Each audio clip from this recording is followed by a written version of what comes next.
গত পর্বের ক্লাসে যে একটা হোমওয়ার্ক ছিল সেটা হচ্ছে আমাদের ফ্লুইড মোজাইক মডেলের বর্ণনা লিখো। বর্ণনা লিখতে তোমাদের বেশি প্যারা হয় নাই, যেহেতু বর্ণনাটা লিখেই দেওয়া আছে সব জায়গাতে। বাট তোমাদের বর্ণনার অনেকে তারপরেও পয়েন্ট করে লিখো নাই, এত অ্যালার্জি তোমাদের পয়েন্ট করে লিখতে, অনেকে তারপরেও ইচ্ছাকৃতভাবে প্যারা করছো। বাট ছবিটার ক্ষেত্রে আমি স্পেসিফিক্যালি দুটো কথা বলতে চাই। ছবিটাতে তুমি যখন সবগুলো ফসফোলিপিড অণু আঁকছো, এটা অবশ্যই পাশাপাশি পাশাপাশি আঁকতে হবে, এর মাঝে গ্যাপ দেওয়া যাবে না। যে কোনো বায়োলজিক্যাল ড্রয়িং আমার আর্টিস্টিক হওয়ার দরকার নাই, যে কোনো বায়োলজিক্যাল ড্রয়িং হচ্ছে সায়েন্টিফিক্যালি সঠিক হতে হবে, ঠিক আছে? তো ফসফোলিপিড অণুগুলোর মাঝে আসলে কোনো গ্যাপ নাই, সো তুমি এটার মাঝখানে গ্যাপটা দিতে পারবা না। এটা হচ্ছে number 1 point. And number 2 point যেটা, সেটা হচ্ছে তুমি যখন আঁকছো ফসফোলিপিড বাইলেয়ারের মাঝখানে, মানে দুটো লেয়ারের মাঝখানে তুমি এতখানি গ্যাপ তৈরি করতে পারবা না। তুমি বইতে দেখবা দুইটা লেয়ার একটা আরেকটার সাথে, মানে দুটোর যে লেজ একটা আরেকটার সাথে আটকে আছে, সো তোমাকে ওইভাবে আটকায় রাখতে হবে। আর আরেকটা ব্যাপার হচ্ছে কোষের ভেতরের দিকের মধ্যে যে এরকম এরকম এরকমের অনেক দাগ ছিল, এগুলো দেওয়ার কোনো প্রয়োজন নাই, ঠিক আছে? এটা জাস্ট ইভেন ওই যে ওইরকম করে দাগ না কাটলে হবে, জাস্ট লিখে দিলে হবে যে এই সাইডটা কোষের ভেতরে আর ওই সাইডটা হচ্ছে কোষের বাইরে, দ্যাটস ইট। ওই কোষের বাইরে আর ভেতরের দিকটা দেখানোর উদ্দেশ্য হচ্ছে আমরা যে গ্লাইকোক্যালিক্স দেখছি বা গ্লাইকোপ্রোটিন দেখছি বা গ্লাইকোলিপিড দেখছি, এটা দেখবা যে কোষের বাহিরের দিকে আছে, এটা কোষের ভেতরের দিকে নাই। সো এই কারণে এই তুমি কোন সাইডটা কোষের ভেতরের দিক আর কোন সাইডটা কোষের বাহিরের দিক দেখাচ্ছ সেটা বললেই হয়ে যাবে, ঠিক আছে? আচ্ছা, আরেকটা বিষয়, আমি ক্লাসের শুরুতে একবারই, যদি এই টপিকটা নিয়ে আমার কথা বলা উচিত না, বাট তারপরও আমি ক্লাসের শুরুতে জাস্ট একবার এই টপিকটা নিয়ে কথা বলবো। সেটা হচ্ছে তোমরা যারা গত 2 পর্বের ক্লাস করছো তারা দুটো জিনিস অনুধাবন করার কথা। নাম্বার 1 হচ্ছে তুমি যদি বেসিক বুঝার অতল সাগরে ডুব দাও, অর্থাৎ আমরা যে ইন্টারে পড়াশোনাটা করি, আমি বারবারই বলেছি এটা হচ্ছে অনার্সের একটা সামারাইজড ভার্সন, এবং আমি ওই বইটার প্রত্যেকটা লাইন বলতে পারো এক একটা আমার কোর্স ছিল। হ্যাঁ, ওই বইটার প্রত্যেকটা লাইন আমার এক একটা কোর্স, প্রত্যেকটা অধ্যায় আমার একটা কোর্স ছিল না, প্রত্যেকটা অধ্যায়ের উপরে, যেরকম তোমাদের বইয়ের যে লাস্টের চ্যাপ্টারটা 12 নম্বর চ্যাপ্টার, এটার উপর আমি থিসিসই করছি। সো এইটাতে আমার অনার্সে 3টা সাবজেক্ট ছিল, মাস্টার্সে একটা সাবজেক্ট ছিল, আবার থিসিস করছি। বুঝতে পারতেছো যে একটা চ্যাপ্টার থেকে আমার 5টা কোর্স ছিল। তো যত আমি ডিটেলসে যাব তত বেশি ডিটেলস হচ্ছে পড়া লাগবে। দিন শেষে তোমাকে এই সবগুলো তথ্য, তুমি মেডিকেল টার্গেট হলে তো আরও বেশি তথ্য মনে রাখা লাগবে, বাট তোমার যদি এমনি ইন্টার টার্গেট, মানে এইচএসসিতে ভালো করার টার্গেট তো অবশ্যই সবার থাকবে, ঢাবিতে ভালো করবা, অ্যাডমিশনে ভালো করবা, এই টার্গেটগুলো যাদের আছে অবশ্যই তাদের মেন প্রায়োরিটি হবে হচ্ছে পড়াশোনা মেমোরাইজ করা। এবং পড়াশোনা মেমোরাইজ করার জন্য আজকের ক্লাসের যে আমরা 4টা টপিক পড়বো, আমরা 4টা অঙ্গাণু, আজকের ক্লাস থেকে আমরা একদম পিওরলি সাইটোপ্লাজমি অঙ্গাণুর মাঝখানে ঢুকে গিয়েছি। তোমরা খেয়াল করে দেখবা যে বইয়ের যে অবস্থাটা, হ্যাঁ, তোমরা যে বইয়ের অবস্থাটা দেখবা, এই দেখো বইয়ের জাস্ট অবস্থাটা দেখছো? হ্যাঁ, তোমরা মনে হয় এরকম একটা অংশ দিয়ে একটা অধ্যায় পড়তা ক্লাস 9-10-এ, তো তোমরা বইয়ের অবস্থাটা দেখছো? এই অবস্থাতে বইয়ে তো দাগানো থাকে, সব কিছু করা থাকে, এই অবস্থাতে এই জিনিসটাকে যদি আমি একটা সুন্দর ভার্সনে তোমাদেরকে না দেই, তাহলে তোমরা দুটো জিনিস রিয়েলাইজ করতে পারবা না। একটা হচ্ছে পড়তে কিভাবে হবে, মনে রাখতে কিভাবে হবে, আর মোস্ট ইম্পর্টেন্ট, এই যে আমি এই 4টা টপিক যে পড়াবো, তোমাকে প্রথমেই জানতে হবে যে সৃজনশীলের গ ঘয়ের জন্য কোন কোন টপিক ইম্পর্টেন্ট। তাহলে তুমি সেইভাবে মেন্টালি প্রিপেয়ার্ড থাকবা যে এই এই অংশগুলো আমি সৃজনশীলের গ ঘয়ের জন্য পড়বো, মানে থিওরি অংশের জন্য পড়বো, এবং বাদ বাকি যা আছে সেগুলো সব আমি এমসিকিউর জন্য পড়বো। তো মেন কথা হচ্ছে আমরা বেসিক ক্লিয়ার করব, অবশ্যই সকল বেসিক ক্লিয়ার করব, বাট পাগলের মতো হাই লেভেল অফ বেসিক আমরা ক্লিয়ার করতে গেলে আমরা এটা 2 দিন করব, 3 দিন করব, হায়েস্ট আমরা 1 অধ্যায় করব। দ্বিতীয় অধ্যায় থেকে আমাদের পড়াশোনা যেহেতু মুখস্থ হবে না, আমাদের আর বায়োলজি পড়তে ভালো লাগবে না। তো আমার কোর্সের স্টুডেন্টদের মেন টার্গেট, বা আমি আমার স্টুডেন্টদেরকে মেইন যেই জিনিসটা শিখাচ্ছি বা শিখাবো, সেটা হচ্ছে তোমরা কিভাবে বইটা আত্মস্থ করবা, যেন তোমরা এইচএসসিতে গিয়ে একটা পারফেক্ট লেখার কৌশল ফলো করতে পারো, এইচএসসিতে কোন কোন চিত্র আঁকতে হবে সেটা জানতে পারো, এবং অ্যাডমিশনে গিয়েও তোমরা সেমটা তোমাদের সাথে যেন বাকিরা কেউ টক্কর দেওয়ার চিন্তাও না করতে পারে, ঠিক আছে? যারা অলরেডি টপার্স ব্লুপ্রিন্ট দেখছে, ক্লাস দেখছে, তারা এটা জানে, যারা স্মার্ট তারা এটা জেনে গেছে। সো এই জন্য খেলা বা অন্য কোনো কিছুর জন্য আমরা ক্লাস অফ রাখবো না, কারণ তোমাদের রেজাল্টের আগে এবং রেজাল্টের পরে ক্লাস অফ থাকবে, অর্থাৎ রেজাল্টের আগের দিন এবং রেজাল্টের পরের দিন ক্লাস অফ রাখতে হবে। তোমরা মেন্টালি স্টেবল কন্ডিশনে থাকবা না, রেজাল্টের আগের দিন আর রেজাল্টের পরের দিন আমার পক্ষে মানে তোমাদের পক্ষে ক্লাস করা সম্ভব না। আমার তো আর রেজাল্ট না, বাট তারপরেও তোমরা পরীক্ষা দিছো, আমারও একটা টেনশন আছে এটা নিয়ে, ঠিক আছে? তো চলো আমরা আলহামদুলিল্লাহ মানে বিসমিল্লাহির রহমানির রহিম বলে আমরা শুরু করে দেই আমাদের 3 নম্বর পর্ব। আজকের পর্বে আমরা 4টা অঙ্গাণু পড়ব। তো আমরা যেহেতু এখন সাইটোপ্লাজমীয় অঙ্গাণুগুলোর মধ্যে ঢুকে গিয়েছি, আমরা শুরুতেই একটু জেনে নিব যে এই অঙ্গাণুগুলো আমরা কোন সিকোয়েন্সে পড়ব। যে কোনো একটা অঙ্গাণু প্রথমে আমরা সেই অঙ্গাণুর যত ধরনের নাম আছে, মানে একটা অঙ্গাণুর একটাই নাম না, একটা অঙ্গাণুকে আরও বিভিন্ন নামে ডাকা হয়, সেই নামটা হচ্ছে আমরা আগে দেখব যে এই অঙ্গাণুর কী কী নাম আছে। এবং অবশ্যই যে কোনো একটা কিছুর এখানে কমন সেন্স খাটাও এবং এই সিকোয়েন্সটা আমার সাথে একটু মেমোরাইজ করার চেষ্টা করো, কারণ তোমাদের এটা কাজে লাগবে। সেটা হচ্ছে একটা অঙ্গাণু যে আসছে, তুমি যে আজকে এর সম্পর্কে জানতে পারছো, এই জানতে পারার সূচনাটা কোথা থেকে হয়েছে? অবশ্যই এই জানতে পারার সূচনাটা হয়েছে আবিষ্কার থেকে, মানে বিজ্ঞানীরা এটা তোমার কাছে পৌঁছেছে সেখান থেকে। তাহলে যে কোনো একটা অঙ্গাণু অবশ্যই আগে আবিষ্কার হতে হবে, এরপরে এই অঙ্গাণুটাকে তো উৎপত্তি হতে হবে, অর্থাৎ এই অঙ্গাণুটাকে তৈরি হতে হবে। তো এই অঙ্গাণুটা আসলে কোথা থেকে তৈরি হয় এবং তৈরি হওয়ার পরে এই অঙ্গাণুটা আমি কোথায় পাই? যেরকম কোষপ্রাচীর যদিও অঙ্গাণু না, ফর এক্সাম্পল আমি বলতেছি যে কোষপ্রাচীর কিন্তু আমরা প্রাণী কোষে পাই না, কিন্তু উদ্ভিদ কোষে পাই। এটাকে আমরা বিস্তৃতি বলি, কোথায় পাই, যেটা ইংলিশ টার্ম হচ্ছে অকারেন্স। সো অকারেন্স বলতে আমরা বুঝাই যে এটা আমরা কোথায় পাই আর কোথায় পাই না। সেটা হতে পারে যে কোনো একটা জীবে, যেটা হতে পারে কোনো একটা কোষের কোন অংশে আমরা পার্টিকুলারলি পাই, এটা একটা। এরপরে হচ্ছে ভৌত গঠন এবং রাসায়নিক গঠন। গত পর্বেই তোমরা জানছো যে যে কোনো অঙ্গাণু বা যে কোনো কিছুর প্রথমে আমরা ভৌত গঠন পড়ি, তারপরে আমরা রাসায়নিক গঠন পড়ি এবং এরপরে আমরা কাজ পড়ি। বাট পার্টিকুলারলি এই জায়গাতে আমাদের আরেকটা জিনিস অ্যাড হবে, সেটা হচ্ছে প্রকার ভেদ। তাহলে এই সিকোয়েন্সটা মনে রাখা খুবই ইজি। প্রথমে যে কোনো একটা অঙ্গাণুর নাম, অবশ্যই এটা আবিষ্কার হয়েছে কিভাবে, এরপরে এটা উৎপত্তি হলো কিভাবে। অবশ্যই একটা জিনিসকে আবিষ্কার হওয়ার পরে তো কোথাও না কোথাও থেকে অরিজিন হতে হবে। সো অরিজিন কোথা থেকে, অরিজিন হয়ে বিস্তৃতি কোথায়? যেরকম আমি যদি বলি বাংলাদেশে আমার অরিজিন, বাট অরিজিন হওয়ার পরে আমার বাংলাদেশে বিস্তৃতি কোথায়? মনে করো বাংলাদেশে আমার বিস্তৃতি হচ্ছে ঢাকায়, হ্যাঁ, এরকম ব্যাপারটা। বা যে কোনো একটা ফসলের কথা চিন্তা করো, জিনিসটা এমন। এরপরে হচ্ছে সেই ফসলটা দেখতে কেমন, জিনিসটা কিছুটা এমন যে আমি ভৌত বাহ্যিকভাবে আমি কেমন। এরপরে হচ্ছে আমি অভ্যন্তরীণ কেমন, মানে আমি কি কি জিনিস দিয়ে তৈরি, যেটাকে আমি বলতেছি কেমিক্যাল স্ট্রাকচার। এরপরে হচ্ছে আমাদের প্রকারভেদ, অর্থাৎ কত প্রকারের তন্দ্রা পৃথিবীতে পাওয়া যায়, কত প্রকারের ধান পৃথিবীতে পাওয়া যায়, জিনিসটা কিছুটা এমন, মানে আমি রিলেট করাতে চেষ্টা করছি। তো এই অঙ্গাণুগুলা কত প্রকারের হতে পারে সেটা, এবং লাস্টে হচ্ছে আমাদের কাজ। আরেকটা কথা আগে বলে নিই, এই 4টা অঙ্গাণুরই আমরা যখন এই সিকোয়েন্সটা ফলো করব তখন আমরা কাজটা শেষে পড়ব, মানে লাস্টে আমরা 4টা অঙ্গাণুর কাজ একসাথে পড়ব। আমরা প্রতিটা অঙ্গাণু পড়ার পরে কাজগুলো পড়ছি না। ওকে, ফাইন। সো আমরা শুরুটা করছি রাইবোজোম দিয়ে। রাইবোজোম দিয়ে শুরু করার মেইন কারণ হচ্ছে রাইবোজোম এমন একটা অঙ্গাণু যেটা সব ধরনের কোষে থাকে। সব ধরন মিন্স সব ধরনের কোষে থাকে। এটা প্রাণী কোষ, উদ্ভিদ কোষ তো থাকেই, এছাড়াও এটা প্রকৃত কোষ এবং আদি কোষ।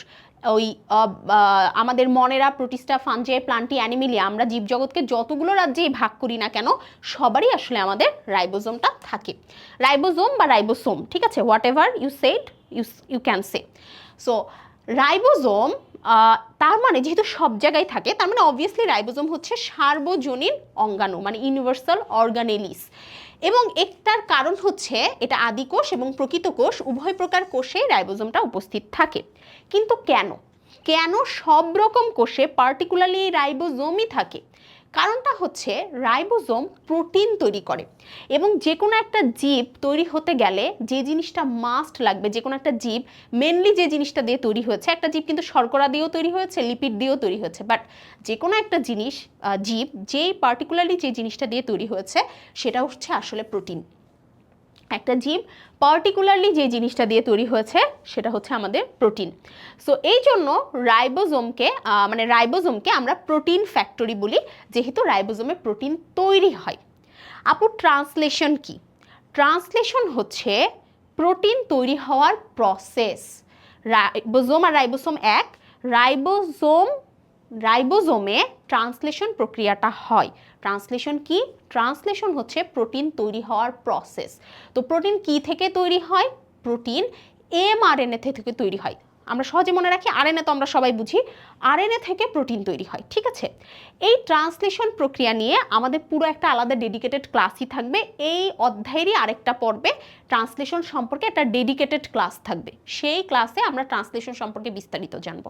আজকে আমরা জানবো যে রাইবোজোম হচ্ছে প্রোটিনের কারখানা, অর্থাৎ রাইবোজোম হচ্ছে, জাস্ট ইমাজিন করো যে রাইবোজোম হচ্ছে একটা কারখানা, প্রোটিন তৈরির কারখানা, এবং সেখানে আমাদের কি তৈরি, মানে সেখানে আমাদের কোন প্রক্রিয়াটা হয়? সেখানে আমাদের ট্রান্সলেশন প্রক্রিয়াটা হয়। হ্যাঁ, আচ্ছা, তাহলে রাইবোজোমের সংজ্ঞাটা হচ্ছে কিছুটা এমন যে সাইটোপ্লাজমে মুক্ত অবস্থায় বিরাজমান।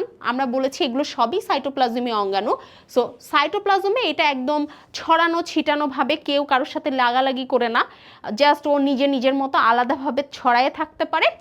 অথবা অন্তঃপ্লাজমীয় জালিকা। হোয়াট ইজ অন্তঃপ্লাজমীয় জালিকা?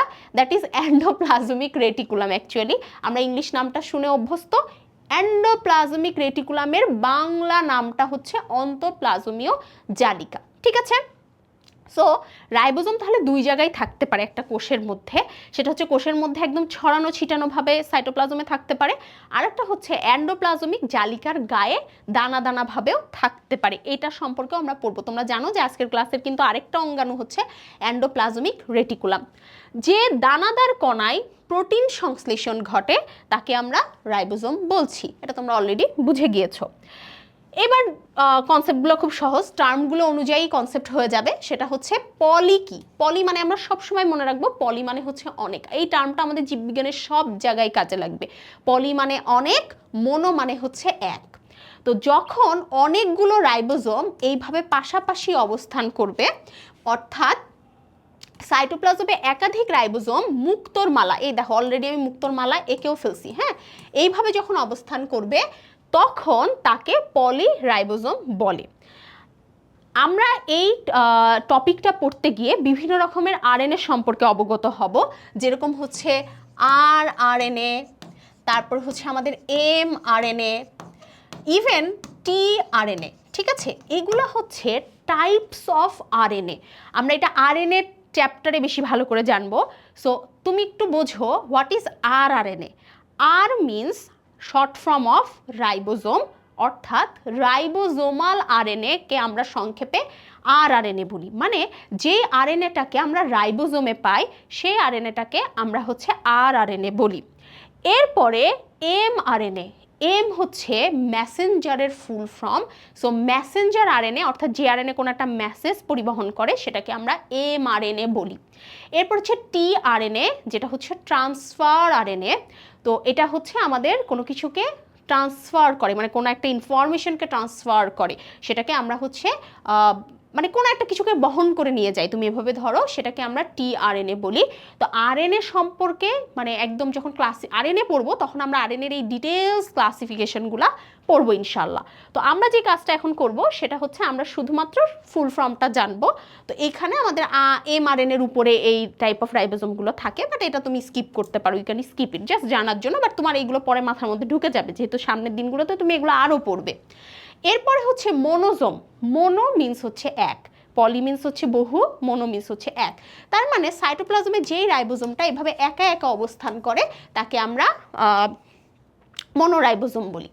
এরপরে সাইটোপ্লাজমে যারা মানে যে রাইবোজোমগুলো থাকে তাকে আমরা সাইটোরাইবোজোম বলি।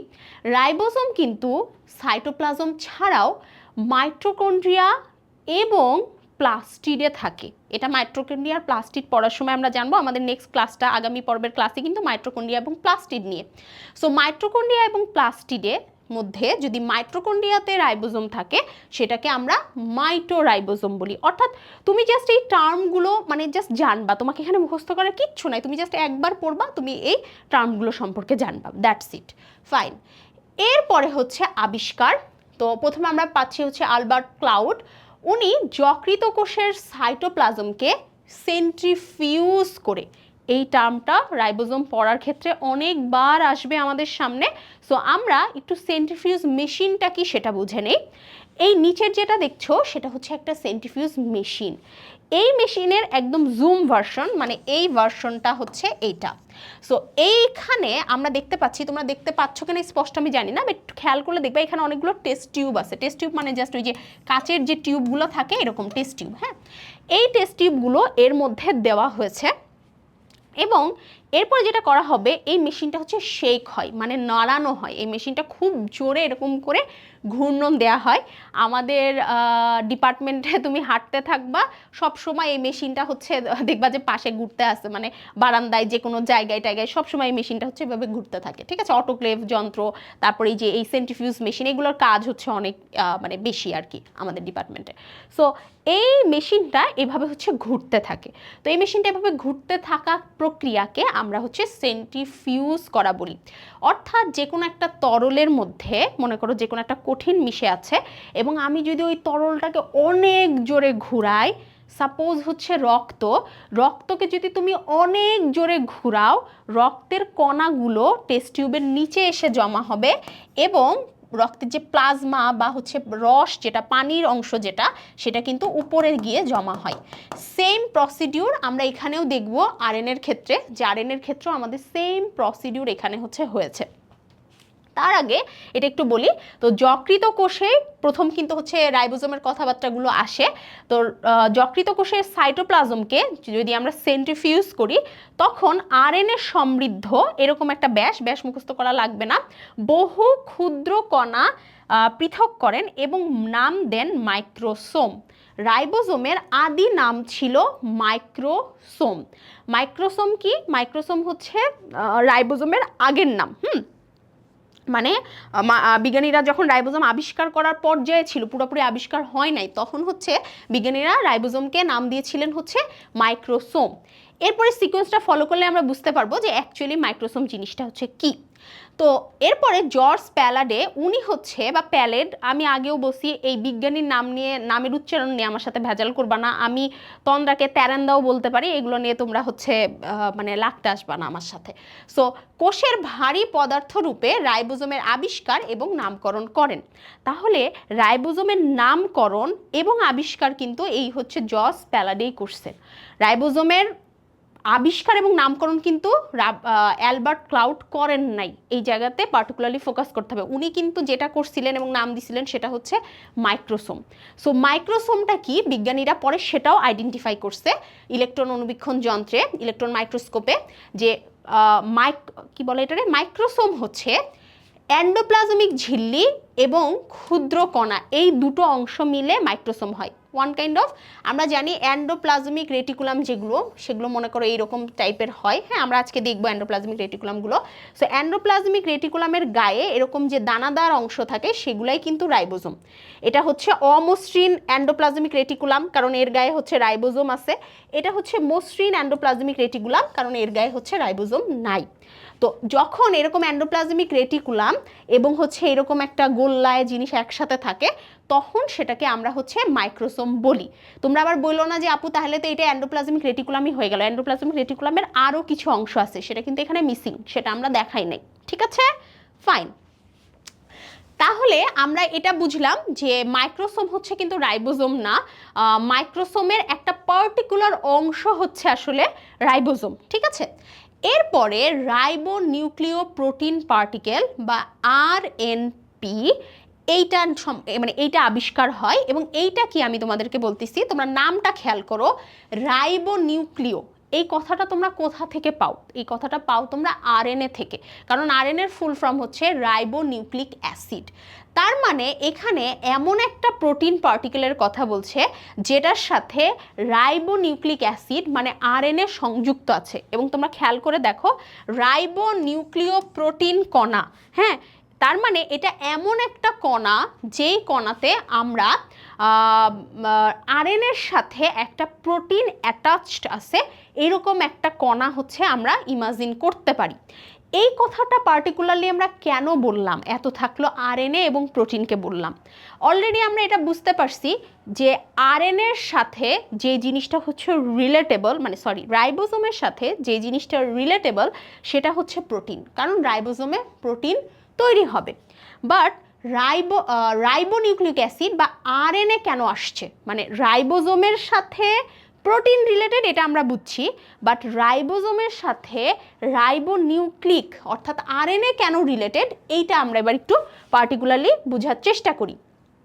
এটার কারণ হচ্ছে আমি এখানে পরে আবার আসতেছি, আমি একটু আগায় যাচ্ছি তোমাদেরকে একটা জিনিস দেখানোর জন্য। এটা খেয়াল করো, যে কোনো একটা রাইবোজোম দুইটা জিনিস নিয়ে তৈরি হয়, একটা হচ্ছে আরএনএ এবং একটা প্রোটিন। তুমি দেখো এখানে লেখাও আছে রাইবোজোমের প্রধান উপাদান হলো প্রোটিন এবং আরএনএ। খেয়াল করছো?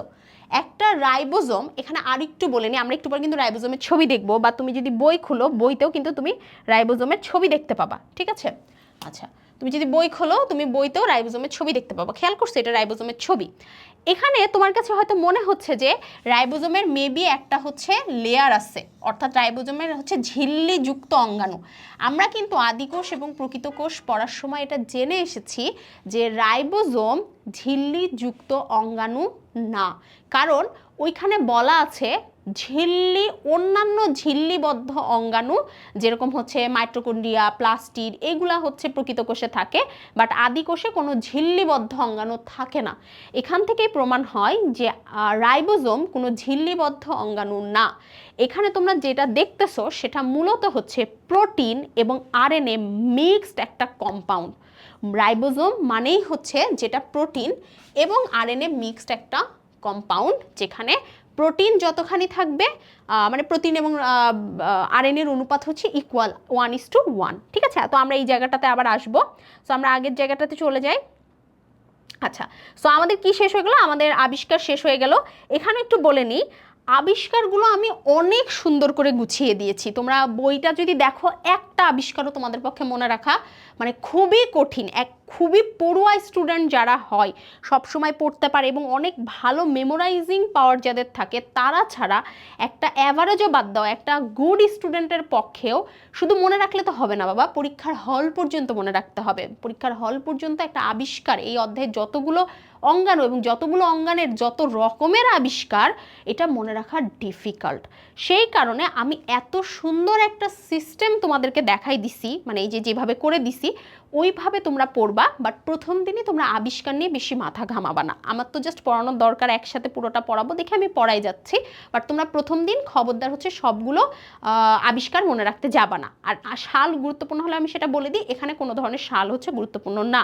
সো সাল স্কিপ, জাস্ট বিজ্ঞানীর নাম কি করছে এটা আপাতত মনে রাখো। আস্তে আস্তে বিজ্ঞানীর নামগুলো আসবে। প্রথমে যে এক্স্যাক্টলি নামকরণ করছে তার নামটা মনে রাখার চেষ্টা করবা, তারপরে আবিষ্কার যে করছে তারপরে বাদবাকি অন্যান্য হচ্ছে যে বিজ্ঞানী আছে তাদের নাম আস্তে আস্তে আসবে। হ্যাঁ, তোমরা যারা মনে করো যে আমি মেডিকেলে পড়াশোনা করব, তো আমি এমন একজনের কাছে পড়বো যে হচ্ছে মেডিকেলে চান্স পাইছিল, তাহলে আমি নিজেও চান্স পেয়ে যাব। আমি একটা কথা বলি, যে মেডিকেলে চান্স পাইছে সে অসম্ভব লেভেলের পড়াশোনা করে চান্স পাইছে মেডিকেলে। তো তোমাকে যদি চান্স পাইতে হয়, তোমাকে সবার আগে জানতে হবে যে তুমি বইটা কিভাবে মেমোরাইজ করতে পারবা। অ্যান্ড আই বিলিভ আমি লাইফে যে পরিমাণ হ্যাক্স দিয়ে বই মেমোরাইজ করছি, এটা হার্ডলি কেউ করছে। সাধারণত সবাই এক পাশ থেকে ধরে আরেক পাশ পর্যন্ত মুখস্থ করে বারবার করতে থাকে, আমি বারবার করতাম না। এবং সেটারই একটা প্রতিচ্ছবি হচ্ছে টপার্স ব্লুপ্রিন্ট। যারা টপার্স ব্লুপ্রিন্ট পেয়েছো তারা এটা জানবা। সো এরপরে আমি বলে নেই, যেহেতু আমরা জানি রাইবোজোম দুই জায়গায় থাকে, আদি কোষ এবং প্রকৃত কোষে। সো আদি কোষ মানে আদি কোষে রাইবোজোমটা আমাদের হচ্ছে আদি ডিএনএ, আদি ক্রোমোজোম থেকে উৎপন্ন হয়। আর প্রকৃত কোষে সাব ইউনিট কি? একটা রাইবোজোম দুটো অংশ দিয়ে তৈরি, এরকম দুটো অংশ দিয়ে একত্রিত হয়ে এরকম একটা অংশ তৈরি করে। সো এই যে এই দুটো অংশকে আমরা হচ্ছে সাব ইউনিট বলি, যেটা আমাদের নিউক্লিওলাসে তৈরি হয়। যেটা কোথায় তৈরি হয়? যেটা হচ্ছে নিউক্লিওলাসে তৈরি হয় এবং পরে এটা সাইটোপ্লাজমে চলে আসে। অর্থাৎ দুইটা সাব ইউনিট আলাদা আলাদাভাবে নিউক্লিয়াসে তৈরি হবে এবং পরে এটা সাইটোপ্লাজমে চলে আসবে। আমি আজকের ক্লাসের লাস্টে আরেকটা টেকনিক বলে দিব যে কিভাবে এই চারটা অঙ্গাণু তুমি একসাথে মনে রাখতে পারবা, উৎপত্তি, বিস্তৃতি, এগুলো সব। হ্যাঁ, এই টেকনিকটাও টপার্স ব্লুপ্রিন্টে আছে, আমি তোমাদেরকে বলে দিব ক্লাসের লাস্টে। ফাইন, এরপরে বিস্তৃতি, আমরা অলরেডি জেনে গেছি যে রাইবোজোম হচ্ছে আমাদের আদিকোষ এবং প্রকৃত কোষ উভয় প্রকার কোষে থাকে। যেহেতু এরা প্রোটিন সংশ্লেষণ করে বা প্রোটিন তৈরি করে, যেই কোষ বেশি পরিমাণে প্রোটিন তৈরি করবে অবশ্যই সেই কোষে রাইবোজোম বেশি থাকবে। এবং আমরা এটাও জেনে গেছি যে রাইবোজোম দুই জায়গায় থাকে, একটা সাইটোপ্লাজমে মুক্ত অবস্থায় আর একটা হচ্ছে এন্ডোপ্লাজমিক রেটিকুলামের উপর এভাবে সারি সারি সারি সারি করেও থাকে, এটাও আমরা হচ্ছে জেনে গিয়েছি। ইকোলি কি? ইকোলি হচ্ছে একটা ব্যাকটেরিয়ার নাম।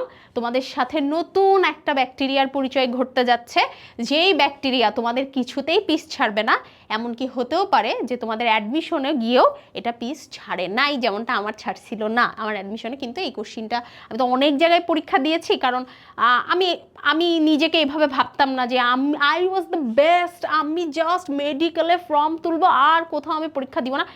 ইট ইজ জাস্ট মিসকনসেপশন, যে কোনো ধরনের ব্লান্ডার যে কোনো সময় হতে পারে। সো এই গাইডলাইনগুলো আমি কোর্স চলাকালীন অবস্থায় তোমাদের অনেক দিব, আজকে আর এগুলো নিয়ে কথা না বলি। সেটা হচ্ছে ইকোলি, এটা হচ্ছে একটা ব্যাকটেরিয়ার নাম, যে ব্যাকটেরিয়া ফুল ফর্ম হচ্ছে ইশেরেশিয়া কোলি। ঠিক আছে, ইশেরেশিয়া কোলিকে ইকোলি এভাবে লেখা যায়। এদের সংখ্যা প্রায় 20,000 এবং শুষ্ক ওজনের প্রায় 25%। এদের সংখ্যা কত? এদের সংখ্যা হচ্ছে প্রায় 20,000, মানে ইকোলি কোষে রাইবোজোমের সংখ্যা 20,000 এবং শুষ্ক ওজনের প্রায় 25%। এইটা আসার মতো এমসিকিউ হচ্ছে মেডিকেলে খুব পছন্দ করে। ওই যে তুমি যে মেডিকেলে পড়বা তার জন্য বা মেডিকেলে চান্স পাবা তার জন্য তোমার বেসিকের থেকে এইসব টাইপ অফ সংখ্যা মুখস্থ করা জরুরি। আমার কথা বিশ্বাস করার কোনো প্রয়োজন নাই। টপার্স ব্লুপ্রিন্টে মেডিকেলের যে হচ্ছে কোশ্চিন ব্যাংকটা আছে সেটা একটু চেক করে ফেলো, তাহলেই বুঝতে পারবা যে মেডিকেলে কি পরিমাণে মুখস্থ রিলেটেড টপিকগুলো বারবার আসে। ঢাকা ভার্সিটি কিন্তু যাচাই করে নাই যে একটা স্টুডেন্টের বেসিক ক্লিয়ার আছে কি নাই, বাট মেডিকেলে ম্যাক্সিমাম, আমি যতদূর কোশ্চিন দেখে আসছি মেডিকেলে ম্যাক্সিমাম সময় এই কাজটাই করে।